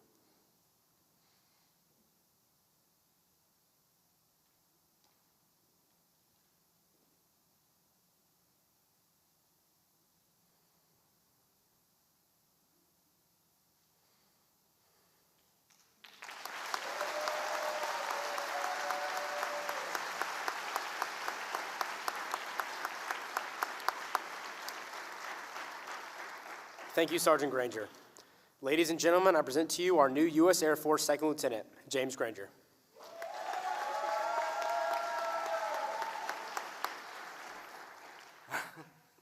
Can't believe this is happening, man. All right. Hey, y'all. I'm James Granger. If you don't know me, I'm a little bit of a gambler, so if you were to take an over or under on 0.5 tier set for me today, take that over. I'm so very thankful to be here standing in front of y'all today, and I have way too many of y'all to thank. I'd be wrong if I didn't start by thanking God first. He surrounded me with some wonderful people on this journey, and I'm so grateful for the purpose and perseverance He's given me. Next, I want to thank my parents, my first source of support. Y'all believed in me from the start in all of my endeavors, even when I didn't believe in myself. Dad, once a Marine, always a Marine. As a Marine, you raised me with discipline and toughness. Sorry to disappoint you when I found out the Air Force has chairs. Love you, Dad. Thanks for always choosing to love me. Mama, you were the hardest working person I know. You have sacrificed so much for me, and I could not be here on this stage without you. I've learned so much from you. You're a Christian, a teacher, a role model, but most importantly, you're my mom. Te amo con todo mi corazón, mamá. Gracias por todo.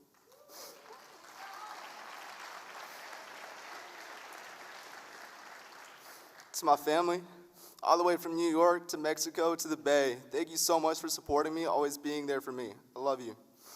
I also want to recognize Mr. Abbott and Mr. Dunbar, along with all other mentors I have had along the way. Thank you for investing in me and challenging me to be better. To my friends, new and old, y'all are the family I chose. Thank you for bringing out the best in me and being people I can laugh with, cry with, and experience life with. Y'all have influenced the person I am today, and I admire and look up to each and every one of you. To our cadre, y'all have guided us on this journey, molding us to be leaders the Air Force needs us to be. I'd be fortunate to be even half the leaders y'all are. Finally, to my peers, look at how far we've come, man. Field training, all these lead labs, PT, feels like a million. I wouldn't have wanted to do it with a different group. I hope to see y'all down the line in this great Air Force. Thank you, and I love you all.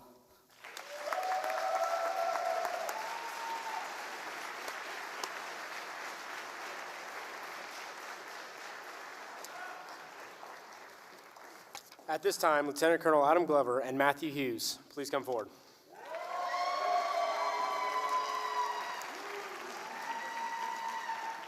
So in the fall, Cadet Hughes served as our Deputy Wing Commander, and then he's been our Operations Director Deputy for the spring term.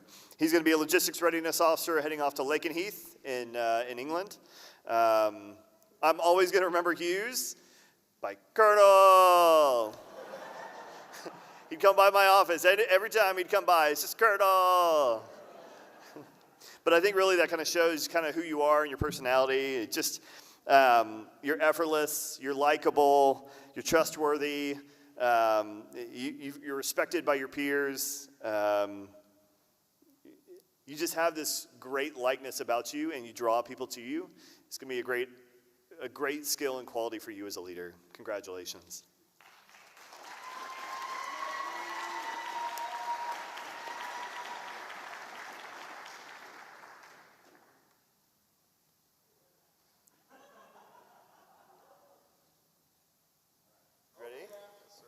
Raise your right hand and repeat after me. I state your name. I, Matthew Louis Hughes, Having been appointed a second lieutenant in the United States Air Force, in the United States Air Force, do solemnly swear that I will support and defend the Constitution of the United States against all enemies, foreign and domestic, that I will bear true faith and allegiance to the same, that I take this obligation freely without any mental reservation or purpose of evasion, and that I will well and faithfully discharge the duties of the office upon which I am about to enter. So help me God. Congratulations.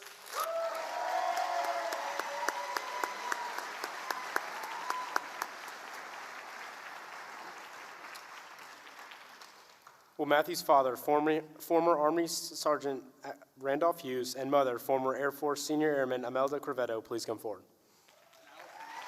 And his brothers. Yeah.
Lieutenant Hughes will now participate in the Silver Dollar Salute. Will former Army Sergeant First Class James Von Emburn please come forward?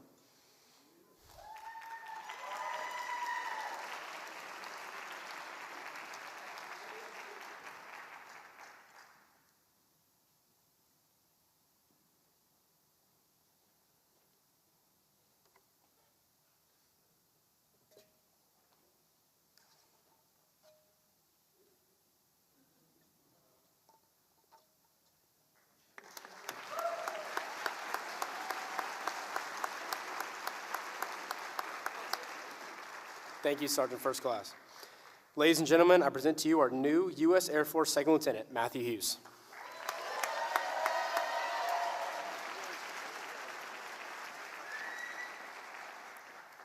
Oh, where is it? There it is, okay. Whew, I would have been cooked. Okay. Yeah, my voice might be a little shaky, sorry. I'm nervous. Okay. All right, good evening all in attendance. I want to first start off my speech by saying thank you to God. I think everyone needs to, just praise him. I would not be here without him. And also, just thank you all for being here for me and my classmates on such a special occasion. This day really means a lot to us, and it's an absolute blessing for you all to be here for us. Similar to all my classmates, I want to use this time to say thank you to those who enabled me to reach my goal of becoming an Air Force officer. To my mom,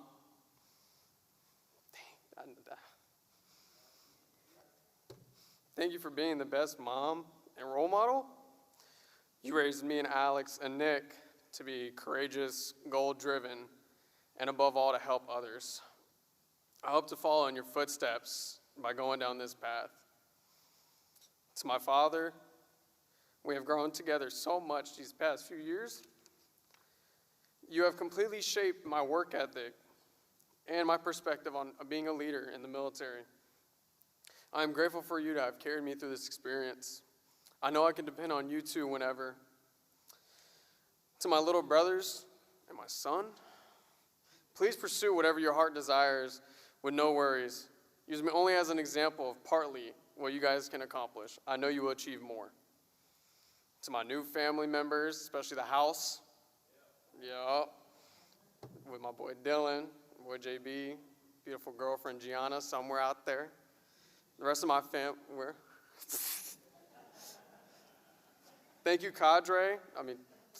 Tech sergeants first this time, then Captain Whittington, Captain Powers, Colonel, for your guys' guidance. I'm glad I'll be able to reach out to y'all on my first day when I'm cooked. And then, yeah, that is it. Thank you, guys.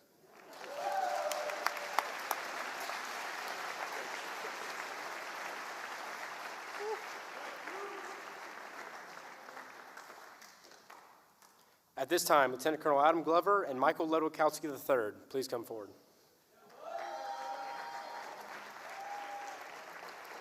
So Lud served as our ops group deputy commander in the fall, and he's been our operations director for the spring. He's going to be a pilot headed to Columbus Air Force Base. So what I see in you is joy. Usually you walk in, you got a big smile on your face, you always have a great laugh.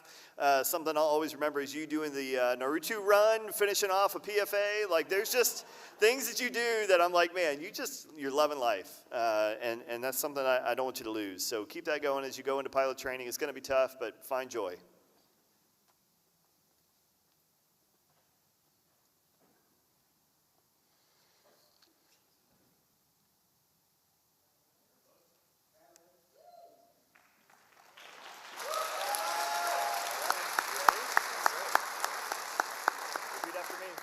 State your name.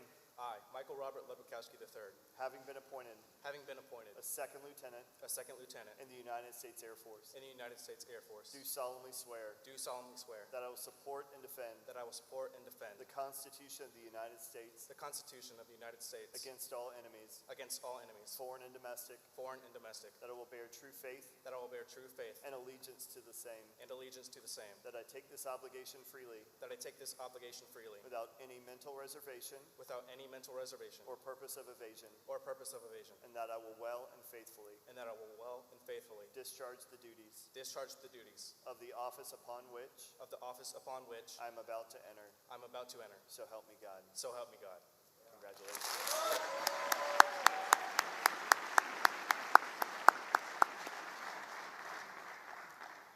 Will Michael's mother, Celeste Lewowsky, please come forward?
Lieutenant Lewowsky will now participate in the Silver Dollar Salute.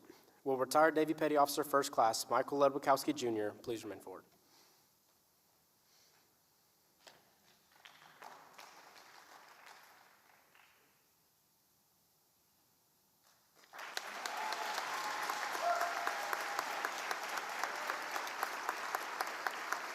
Thank you, Petty Officer Third Class Lewowsky Jr.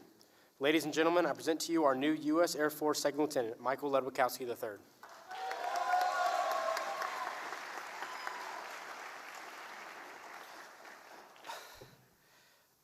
Good evening. Thank you all. First, I want to thank God. I wouldn't be here today without His light, guidance, and keeping me on the path to bring me to where I am today. Next, I want to say thank you to Mom and Dad, everything you've done to get me here, and thank you to all the family and friends here to support me where I am today.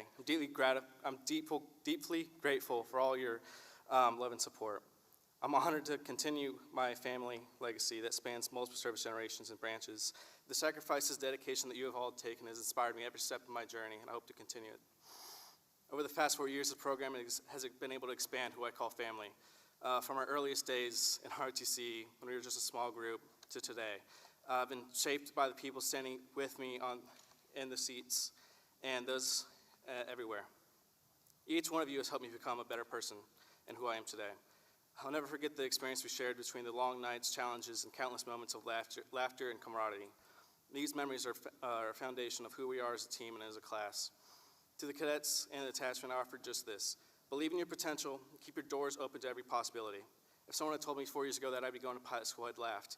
But believing in myself and leaning on the support of others, I discovered how far determination can really take you. Never close the door on yourself. Make sure to follow your dreams in both courage and purpose. Let it fuel you and shape the legacy that you leave. Thank you.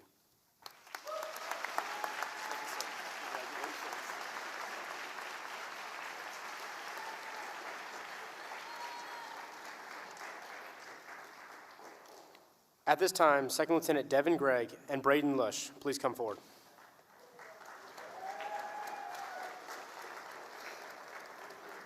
So over the last 2 semesters, Cadet Lush has been our Director of Staff, and he finished as the Deputy Wing Commander. He's going to be going as a Security Forces Officer, but he's actually going to be starting off, he's going to be an exec to General Nelson at Joint Base San Antonio. Randolph is going to start him off on a great path. For you, you are a principled person. You live by a high standard, you hold yourself to it, and you call other people to it as well. You've got this high moral standard that I see within you. It allows you to build trust with other people, and I think they're going to love you for it. So hold a high standard, keep yourself principled. You're going to do an amazing job.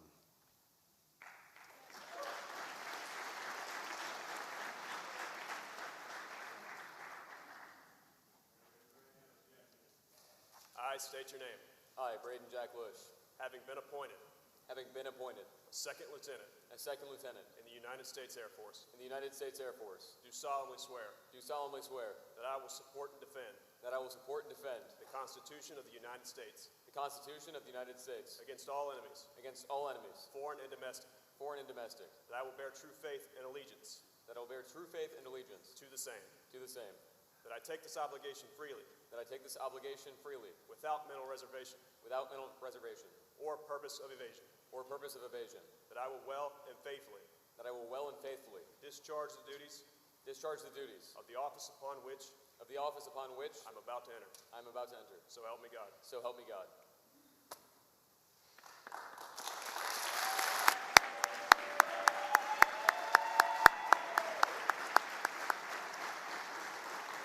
Thank you, Second Lieutenant Gregg.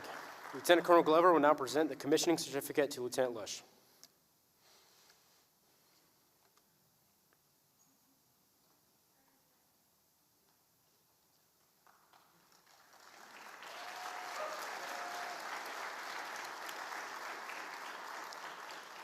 Will Braden's wife, Catherine Fernandez, father, Stephen Lush, and mother, Rhonda Lush, please come forward?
Lieutenant Lush will now participate in the Silver Dollar Salute. Will Army Specialist Daviance McClure please come forward?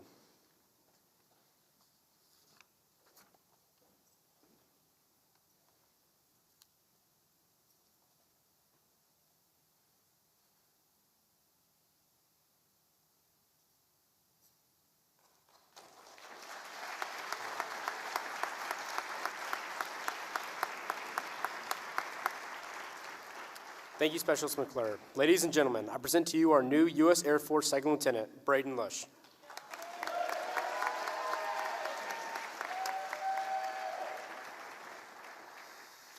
Okay, I want to preface by saying I'm not usually a nervous public speaker, but looking out the crowd right now, I feel like I'm jumping out the plane again. Morante would probably say that's not that scary. I disagree. He told me it was in confidence once. Good evening, everyone. It's been a long time coming to this bittersweet moment. On one hand, I'm incredibly grateful to reach the end of this road, and I'm incredibly happy to hit the ramp onto the next. On the other hand, this is a very hard day for me.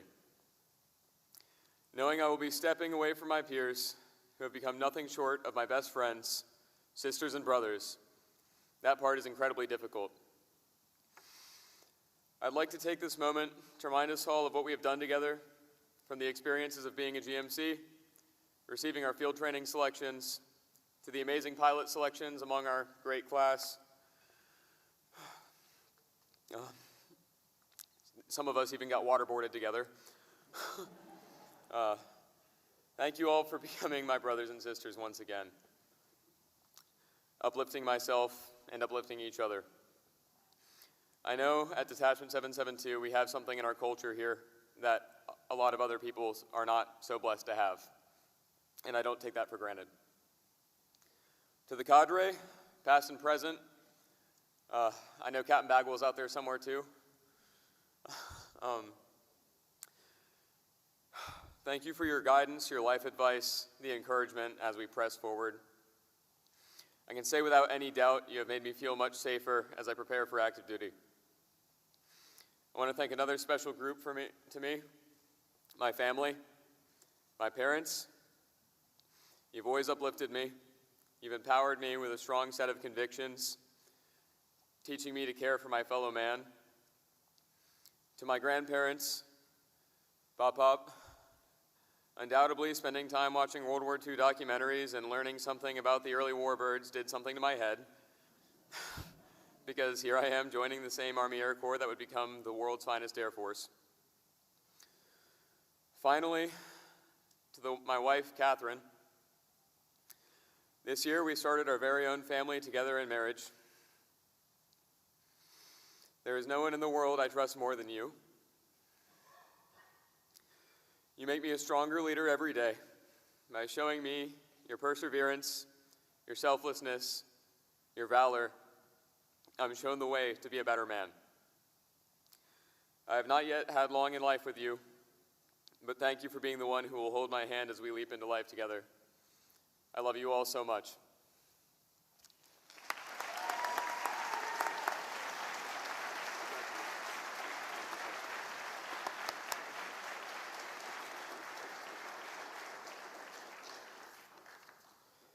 At this time, Captain Thomas Griswold and Heronath Muka, please come forward. All right, Muka. So Muka served as our community outreach squadron commander in the fall, and then he was our operations director he was our operations group commander for this spring. He's going to be a security forces officer. He's going to be heading off to Ellsworth Air Force Base in South Dakota. I really love Sensei's word, actually, but the word that I chose for you was intentional. You're intentional with everything you do. It's intentional about people as well. You care. You're always dedicated to helping everybody everywhere. So many times I saw you in the squadron, in the detachment, either sitting with someone, talking with something, trying to help through a situation. That love and care that you have is what your airmen are going to need, and they're really going to appreciate having you be so intentional with them.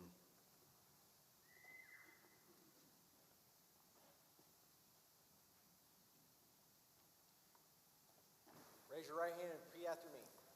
I state your full name. I, Heronath Muka, Having been appointed a second lieutenant in the United States Air Force. having been appointed a second lieutenant in the United States Air Force, Do solemnly swear. do solemnly swear That I will support and defend the Constitution of the United States. that I will support and defend the Constitution of the United States, That I bear true faith and allegiance to the same. that I bear true faith and allegiance to the same, That I take this obligation freely. that I will take this obligation freely, Without any mental reservation. without any mental reservation Or purpose of evasion. or purpose of evasion, That I will well. that I will well And faithfully. and faithfully Discharge the duties. discharge the duties Of the office. Upon which I'm about to enter. Upon which I'm about to enter. So help me God. So help me God.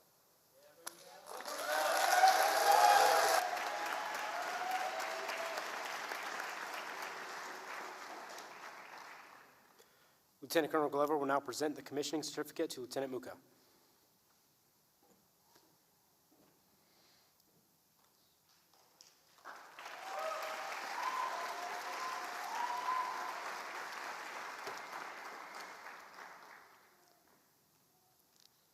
Heronath's wife, Harita Aniplan, father, Havi Iti, mother, Rimi Ravi, sister, Bharati Anil, best friend, Tai Waziri, and best friend, Glavert Silva, please come forward.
Lieutenant Muka will now participate in the Silver Dollar Salute. Will Staff Sergeant Zohaib Waziri please come forward?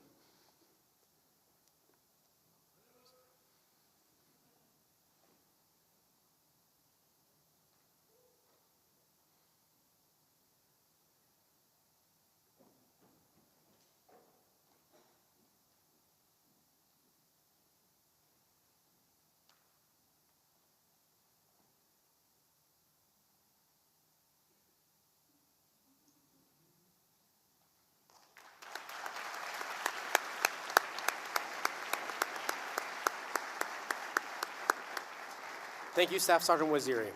Ladies and gentlemen, I present to you our new U.S. Air Force Second Lieutenant, Heronath Muka Paramble.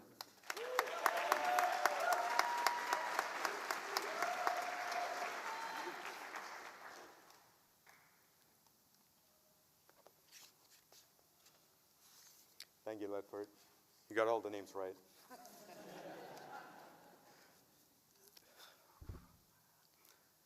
I promised myself I would keep this speech short, mostly because I know there's food waiting. While trying to figure out how to write the speech, like anybody else, I got on ChatGPT and asked AI to help me write one. ChatGPT wrote back one word. I was honestly offended, especially because I have the paid version. But the word stuck with me. The word was gratitude. And the more I thought about it, the more I realized this moment truly begins with God.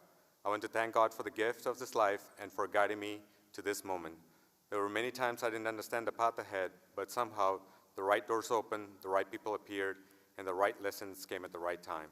I still don't know exactly where life will take me, but I hope I'm honoring the path you laid before me and helping me to leave the world a little better than I found it. Dad, I never seen you take a day off for yourself. Since the age of 16, you worked every single day to put your family first. My dad did not pass the 10th grade, and I say that today with pride, because that never stopped him from building a better life for us through hard work and sacrifice. And Mom, because of you, I understand what unconditional love looks like.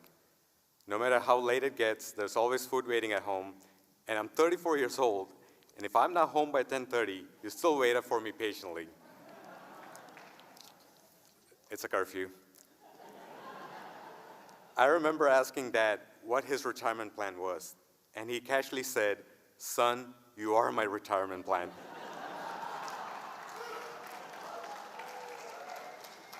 The older I get, the more I understand what he meant. So I just want to say this to both of you. You spent your lives taking care of us, now we'll take care of you. For my beautiful wife, Muta,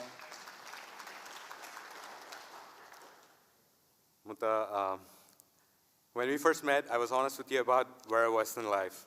I had less than $500 in my bank account. I was back in college, and honestly, I felt like I had very little to offer. At that point, I was mostly just potential. No guarantees, no stability, and just hope and hard work. But you saw something in me that I sometimes struggle to see in myself. Looking back now, one of the greatest blessings in my life was finding someone who believed in me before I got there.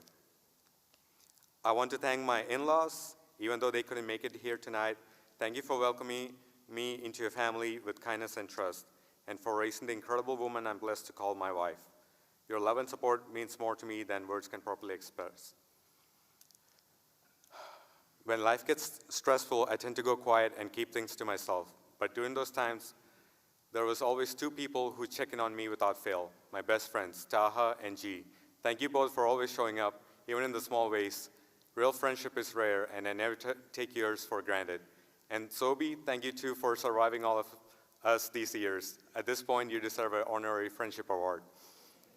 Ashichichi, Anil Chetan, thank you for supporting me through all these years. And Bharati, hopefully I've convinced you enough to join the Air Force. Captain Griswold, thank you for taking the time to mentor and guide me towards ROTC. You didn't have to invest your time in me, but you did. A lot of the opportunities that led me to here started because you believed in me, and I will always be grateful for that. To the prior and present cadre members, thank you for your patience, mentorship, and pushing us to become better leaders and better people. And if you ever hear the words attitude and effort, somewhere in the Air Force, trust me, that came from y'all, and we will carry the legacy forward. Last but definitely not least, to my friends and fellow cadets, it's hard to believe that this may be the last time all of us are together in one room. We have shared stressful days, early mornings, frustrations, laughter, and memories that I'll carry for the rest of my life. Thank you for the friendship, camaraderie, and support throughout this journey. I truly don't think I would have made it through this program without this team beside me. As I move into the next chapter of life, I hope to carry forward the same kindness, sacrifice, mentorship, and love that you all showed me. Thank you all for being part of this journey, and thank you for being here tonight.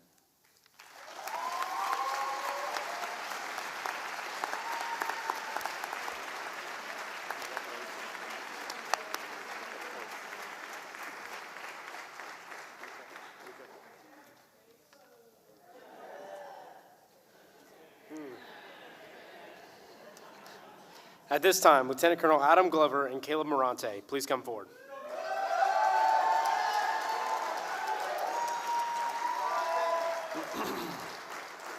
So Cadet Morante was our mission support group commander in the fall, and then he was our training squadron commander in the spring. He's going to be a pilot heading to Vance Air Force Base here pretty soon. No surprise on the word for Cadet Morante, passionate. He's passionate about everything. Everything he does, he gives it all, no matter what. Whether it's training cadets, talking about flying, class discussions, he is passionate. Keep that passion as you go forward. You're going to need it with pilot training. It's going to be difficult, but passion's going to get you through.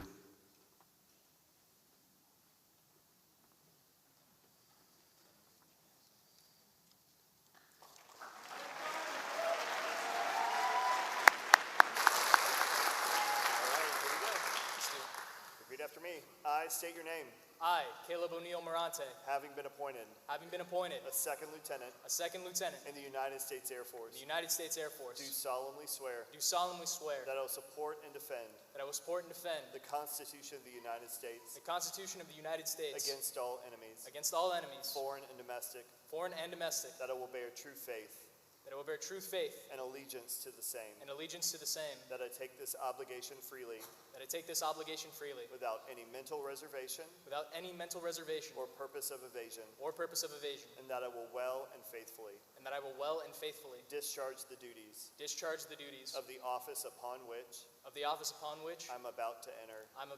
So help me God. Congratulations.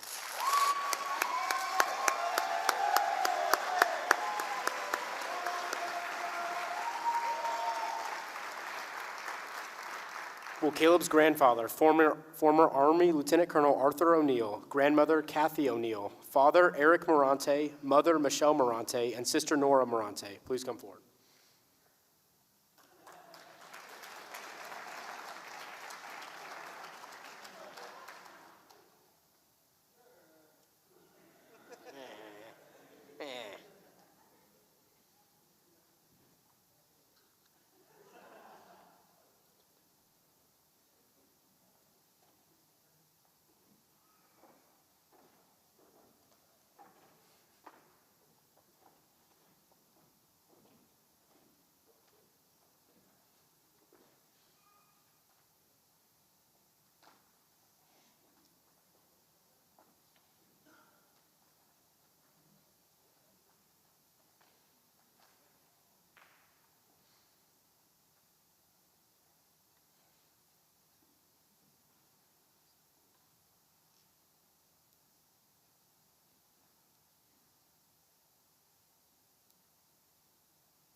Lieutenant Morante will now participate in the Silver Dollar Salute. Will former Air Force Master Sergeant Jonte Patterson please come forward?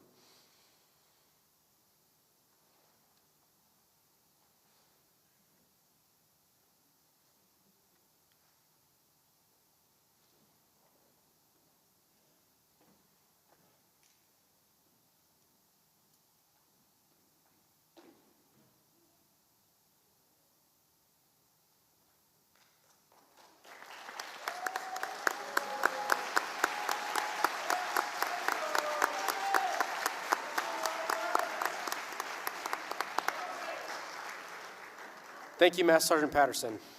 Ladies and gentlemen, I present to you our new Air Force Second Lieutenant, Caleb Morante.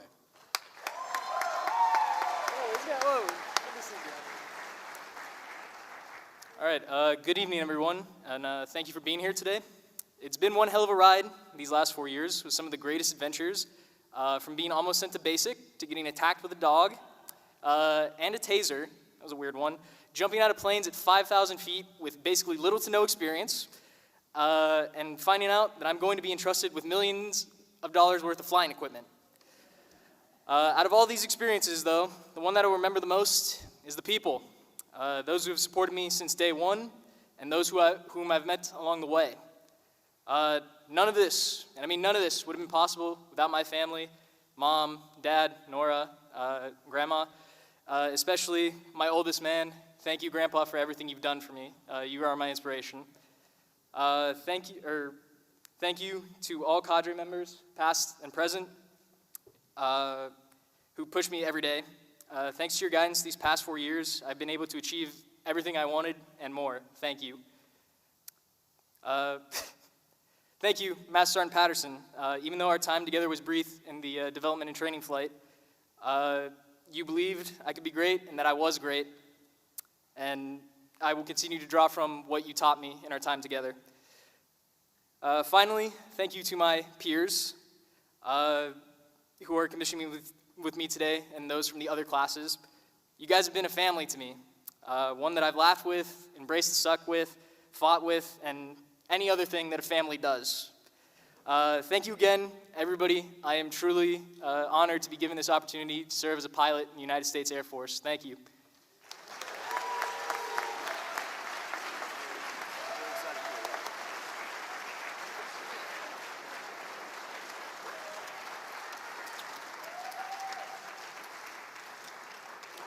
At this time, First Lieutenant Kyle Vahakula and Colleen Ormsby, please come forward.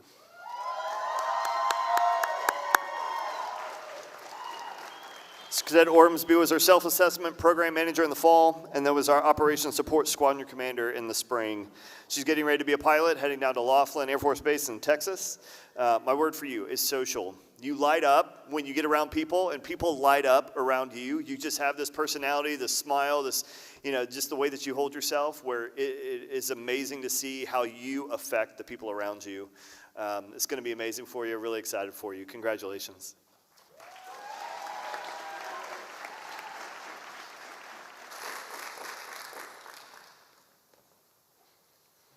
Raise your right hand and repeat after me.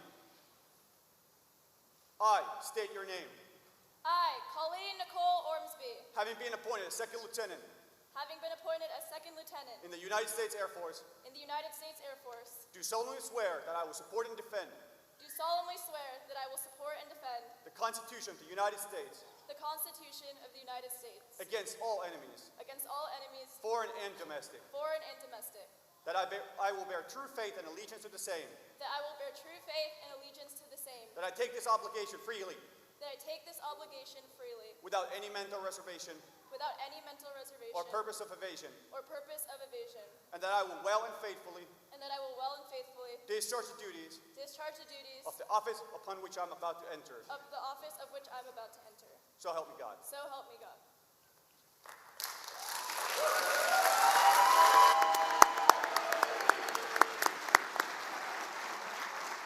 Thank you, First Lieutenant Vahakula. Lieutenant Colonel Glover will now present the commissioning certificate to Lieutenant Ormsby.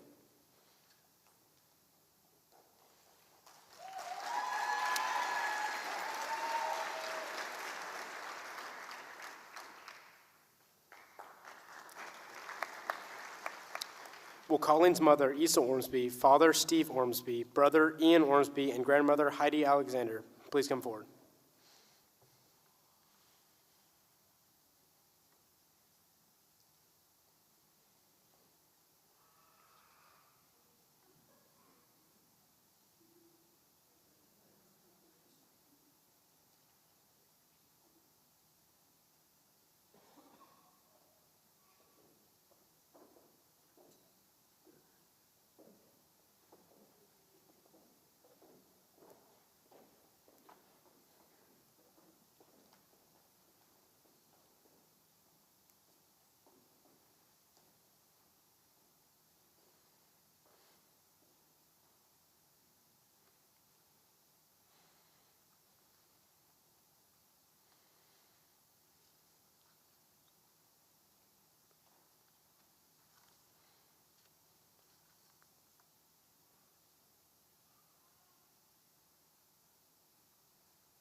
Lieutenant Ormsby will now participate in the Silver Dollar Salute. Will Tech Sergeant Lance O'Rourke please come forward?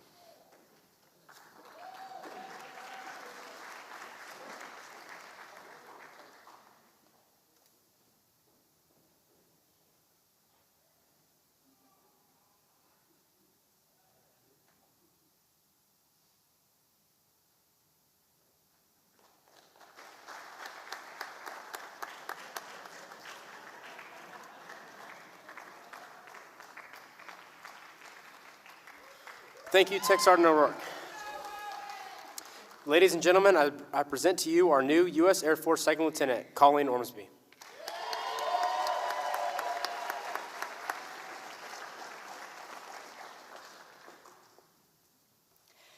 Good evening, everyone, and thank you all for taking the time to be here today.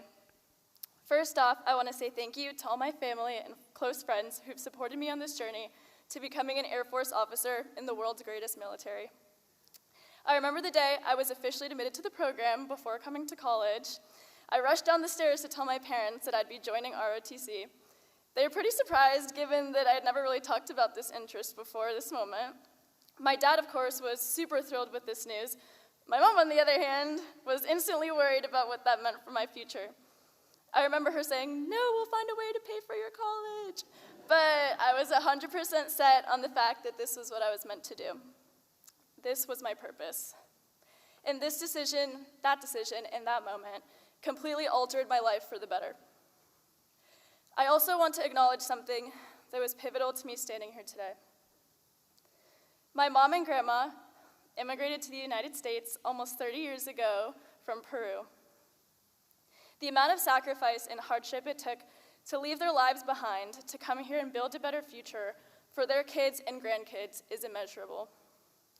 While in Peru, my two uncles actually had the dream of joining the Peruvian Air Force, but because of governmental shifts towards corruption, their acceptances to the academy were removed due to budget cuts. I am thrilled and honored to be able to live out their dreams for them, and I'm so excited to fly them around in the future.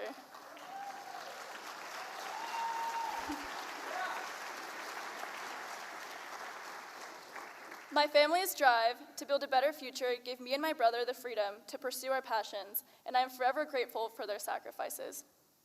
The constant support from my mom and dad, my brother, family members, close friends, mentors, and classmates is what has gotten me through this initial journey and is what I know will get me through all the future challenges. I'm sure that my close friend and mentor, Lieutenant Vahakila, is relieved to not have to hear any more rants and banter about college and ROTC, although now he will get to hear all of my rants and banter about pilot training. So get excited for that, Lieutenant Vahakila. To my younger brother and my younger cousins, never set limits on your dreams and work hard for anything you want to achieve. To all the younger cadets in the audience, make sure to put 100% effort into everything that you do, whether it's visible or not. There will be challenging moments that you are faced with, but make sure to continue persevering and to never let your determination waver. When the combination of school, ROTC, extracurriculars, and other life circumstances become overwhelming, make sure to never forget your why. Be there for each other and lift each other up, because these are relationships that you will have forever. To my classmates, who are now my lifelong brothers and sisters, I'm so grateful for you all, and I'm beyond excited to see our accomplishments in the near future. Thank you, everybody.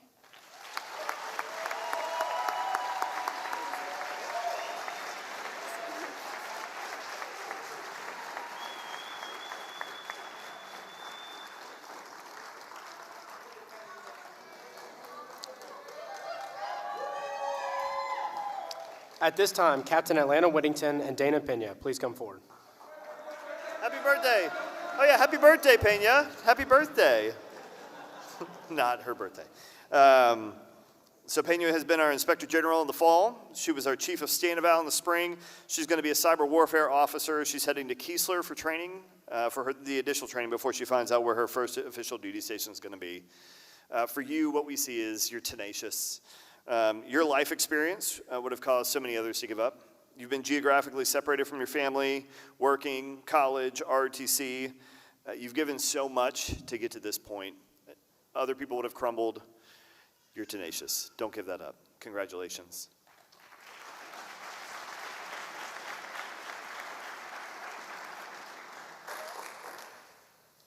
Raise your right hand and repeat after me.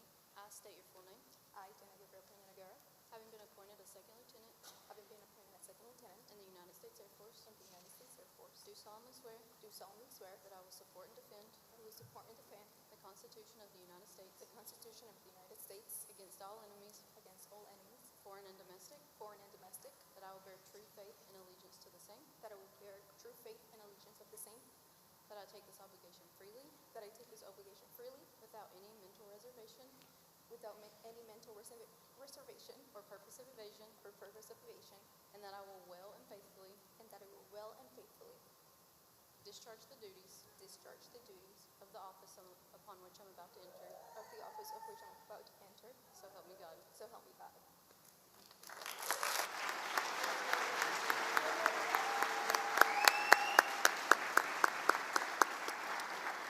Thank you, Captain Whittington. Lieutenant Colonel Glover will now present the commissioning certificate to Lieutenant Pena.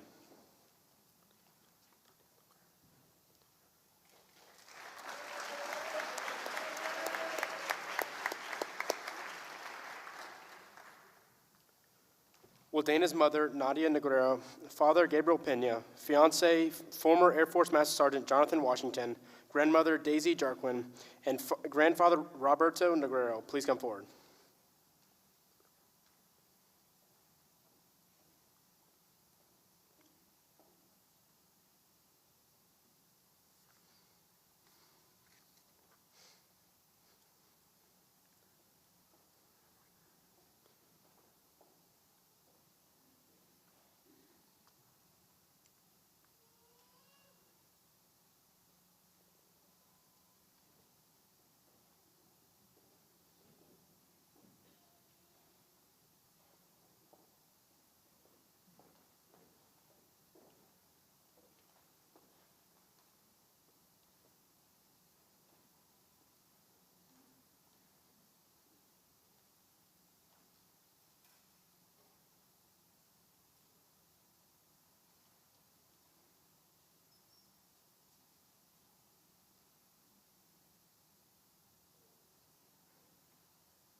Lieutenant Pena will now participate in the Silver Dollar Salute.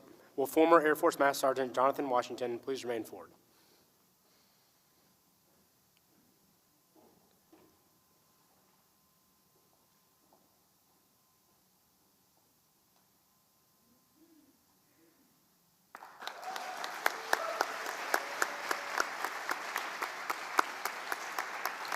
Thank you, Master Sergeant Washington.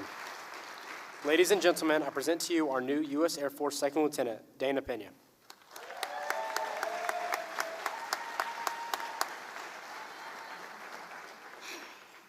All right. Hopefully y'all can see me. Good evening, everyone. First and foremost, I want to thank God for bringing me to this moment and guiding me every step of the way. I want to thank those who helped me open the first doors for me. Chuck Luth and the Luth Family Foundation. Your generosity didn't just support my education, it changed the direction of my life. Thank you for believing in me. I also want to thank Ms. Johnson, my high school teacher, who helped me connect that to the opportunity. You took the time to invest in me and advocate for me, and that made a lasting difference in my life. Thank you for believing in me early on. To my brothers and sisters in my class, thank you for becoming family through this entire process. Every single one of you has taught me something that I will carry with me throughout my career. This journey would not have meant the same without you beside me. I love you all, and I'm truly humbled to share this day with you. Dear cadre, thank you for your mentorship and for holding us to a higher standard. And a special thank you to Tech Sergeant O'Rourke. Thank you for being there from the very beginning and for the impact that you have had on all of us. Best of luck to you and whatever comes next. To the GMC and 300s, those here that volunteered today, and those who are at home, thank you for helping me shape into the person and leader I am today. Trust yourselves, lean on each other, stay committed, stay humble, and don't lose sight of why you started. I don't want to finish this speech without recognizing Suggs. She was the one in charge of putting everything together for us today, so I just want to take a moment to thank her and give her a round of applause.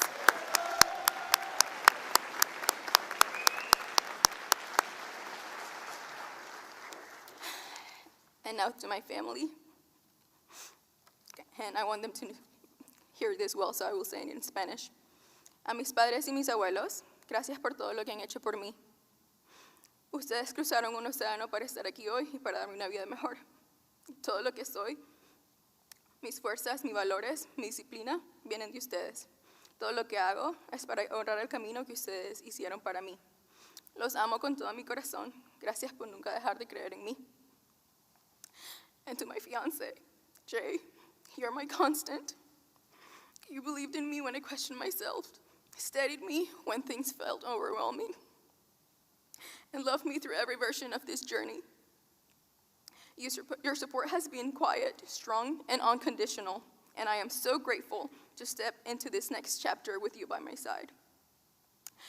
Thank you all so much. God bless you.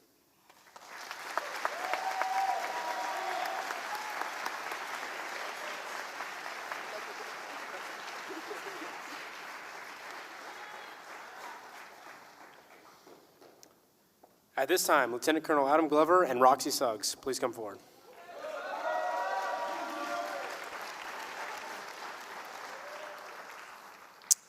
So Cadet Suggs was our Commander's Action Group officer in the fall, and then she was the commander for our A staff in the spring. She's going to be heading off to RPA training at Joint Base San Antonio in Randolph, Texas. And Pena stole a little bit of my thunder there, but my word for you is diligent. You were diligent. You just, everything that we've ever given you, every task that we've given, you just take it and you rock it. We never had any doubt as to how good this ceremony was going to be because we knew we had put you on it, and like you're that quiet professional that gets things done. So congratulations.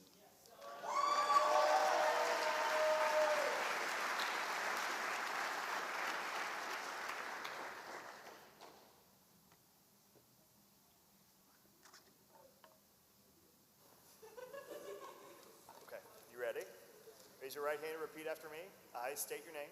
I, Roxy Suggs, having been appointed as as Second Lieutenant Second Lieutenant in the United States Air Force, in the United States Air Force, do solemnly swear do solemnly swear that I will support and defend that I will support and defend the Constitution of the United States the Constitution of the United States against all enemies, against all enemies, foreign and domestic, that I will bear true faith that I will bear true faith and allegiance to the same, and allegiance to the same, that I take this obligation freely that I take this obligation freely without any mental reservation without any mental reservation or purpose of evasion, or purpose of evasion, and that I will well and faithfully and that I will well and faithfully discharge the duties discharge the duties of the office upon which I I'm about to enter. am about to enter. So help me God. So help me God. Congratulations.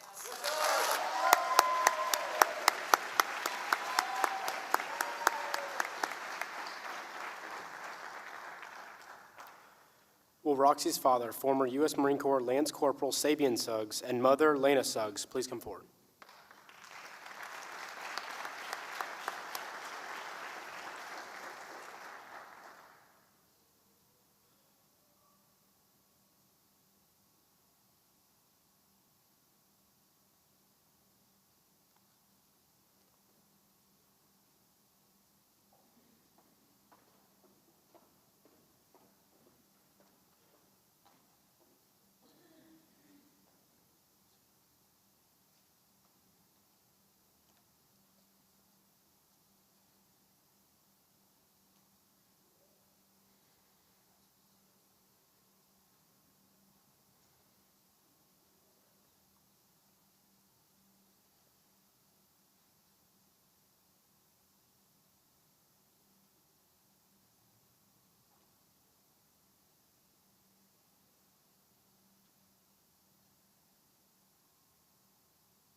Lieutenant Suggs will now participate in the Silver Dollar Salute. Will retired Army Sergeant First Class Henry Ford please come forward?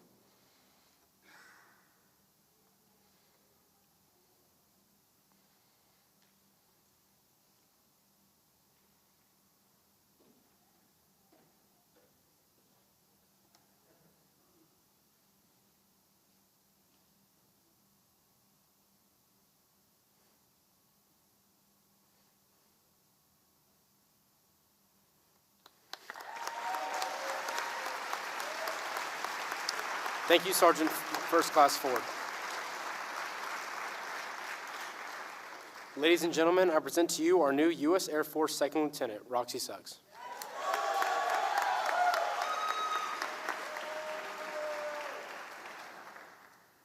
Good evening, everyone. When I started this journey nearly 4 years ago, I had no idea how much this program would change me. I knew I would be challenged, but I did not yet understand how deeply those challenges would shape who I am today. Being known by many as the quiet and shy cadet, this training environment has consistently pushed me outside of my comfort zone, physically, mentally, and personally. Through the moments of doubt, failure, and growth, I have learned what discipline, resilience, and adaptability means, and have gained the confidence to step forward even when it's uncomfortable.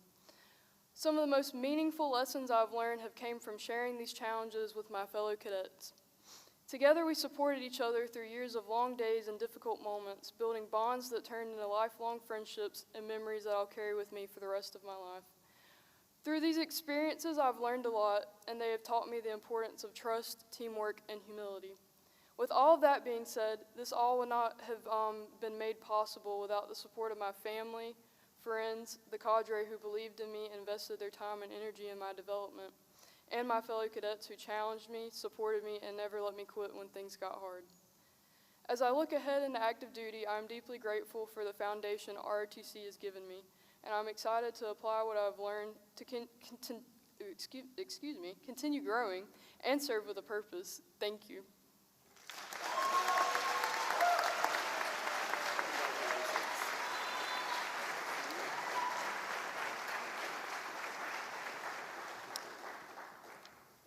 Please join me once again in congratulating the newest officers of our United States Air Force.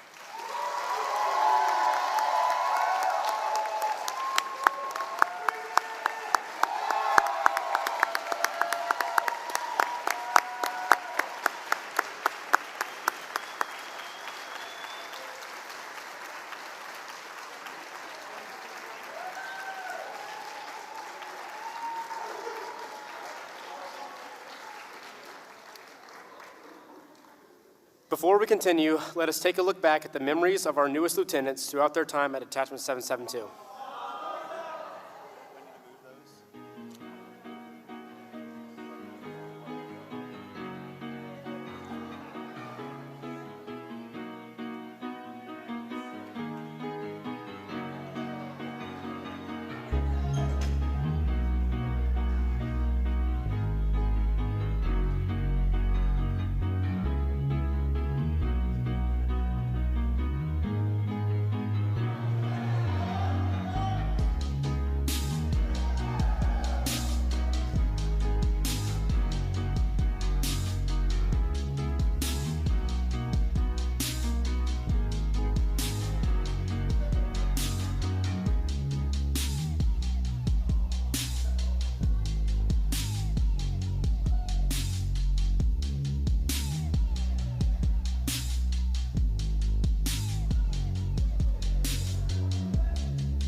Ladies and gentlemen, please welcome Charleston Southern University's Lieutenant Colonel Glover to the stage for closing remarks.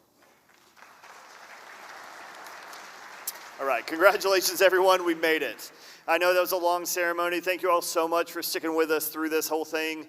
I commissioned almost 20 years ago, and I still remember every single thing about that commissioning ceremony. I remember being on stage and giving a speech and just crying when I was talking about my wife. And this moment for our new officers is something that they are going to remember for the rest of their careers.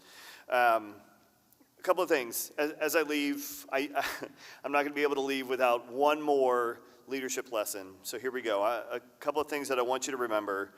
For me, leadership comes down to 3 P's. It's purpose, pride, and people. Purpose. Purpose is the meaning that you find in the work that you're doing. It's what drives you to learn, achieve goals, and sometimes just get out of bed in the morning. Find your purpose as you lead. You're also going to need to help your airmen find their purpose in their service. Help them understand why they chose to serve, and more importantly, show them that the work they do serves a bigger purpose than they can see. So many people can get caught up in the day-to-day that they miss the impact they make of the bigger picture. Help them see how they're important to the mission of the Air Force. Second is pride. Pride is not necessarily in yourself and your own accomplishments, but in the accomplishments of the team and the unit. Your job as a leader is to unite and excite your airmen about being able to work in your unit. Every unit has something special about it. It's your job to help them realize that. And so lastly, leadership is defined by people. People is what it's all about. As a leader, you're going to be there on their best days and on their worst days. You're going to be there to encourage them when they're down, correct them when they're out of step, and praise them when they succeed. You're also there to bring out the best in them, usually when they don't believe it in themselves. Some of my greatest victories in the Air Force have been helping people achieve goals they thought were unachievable. As you leave Detachment 772 and you enter the Air Force as leaders, you have a clean slate. The only things that are carrying forward with you are your diploma and your commissioning certificate. The rest is up to you. We already know that you're going to do great things, but your story hasn't been written yet. That's something you get to do as you leave this place. We are so excited to send you off. We are so excited to hear what you have when you come back. Blue skies and tailwinds, class of 2026. Congratulations.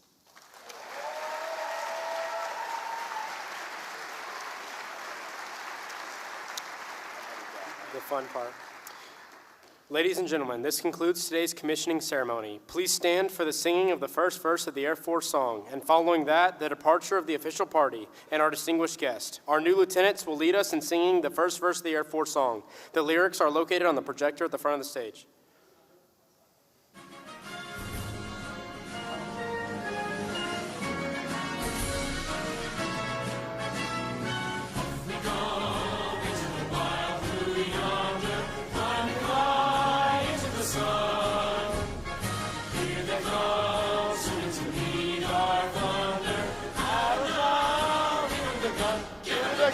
Hey! Down we ride, starting our flame from under, off with one hell of a roar.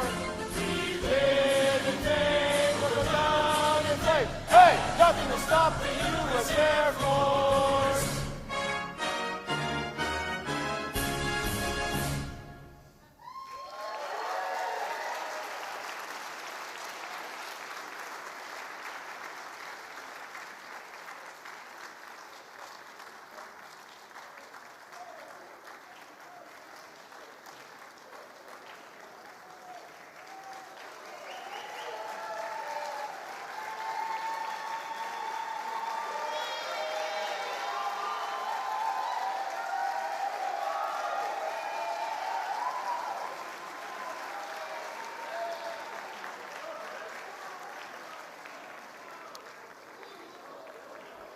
Lastly, ladies and gentlemen, thank you for attending today's ceremony, and thank you again to the Charleston University faculty and cadets of Detachment 772 for their assistance in making this event possible. Have a wonderful Air Force evening, and on your way out there, some sweets and refreshments to celebrate.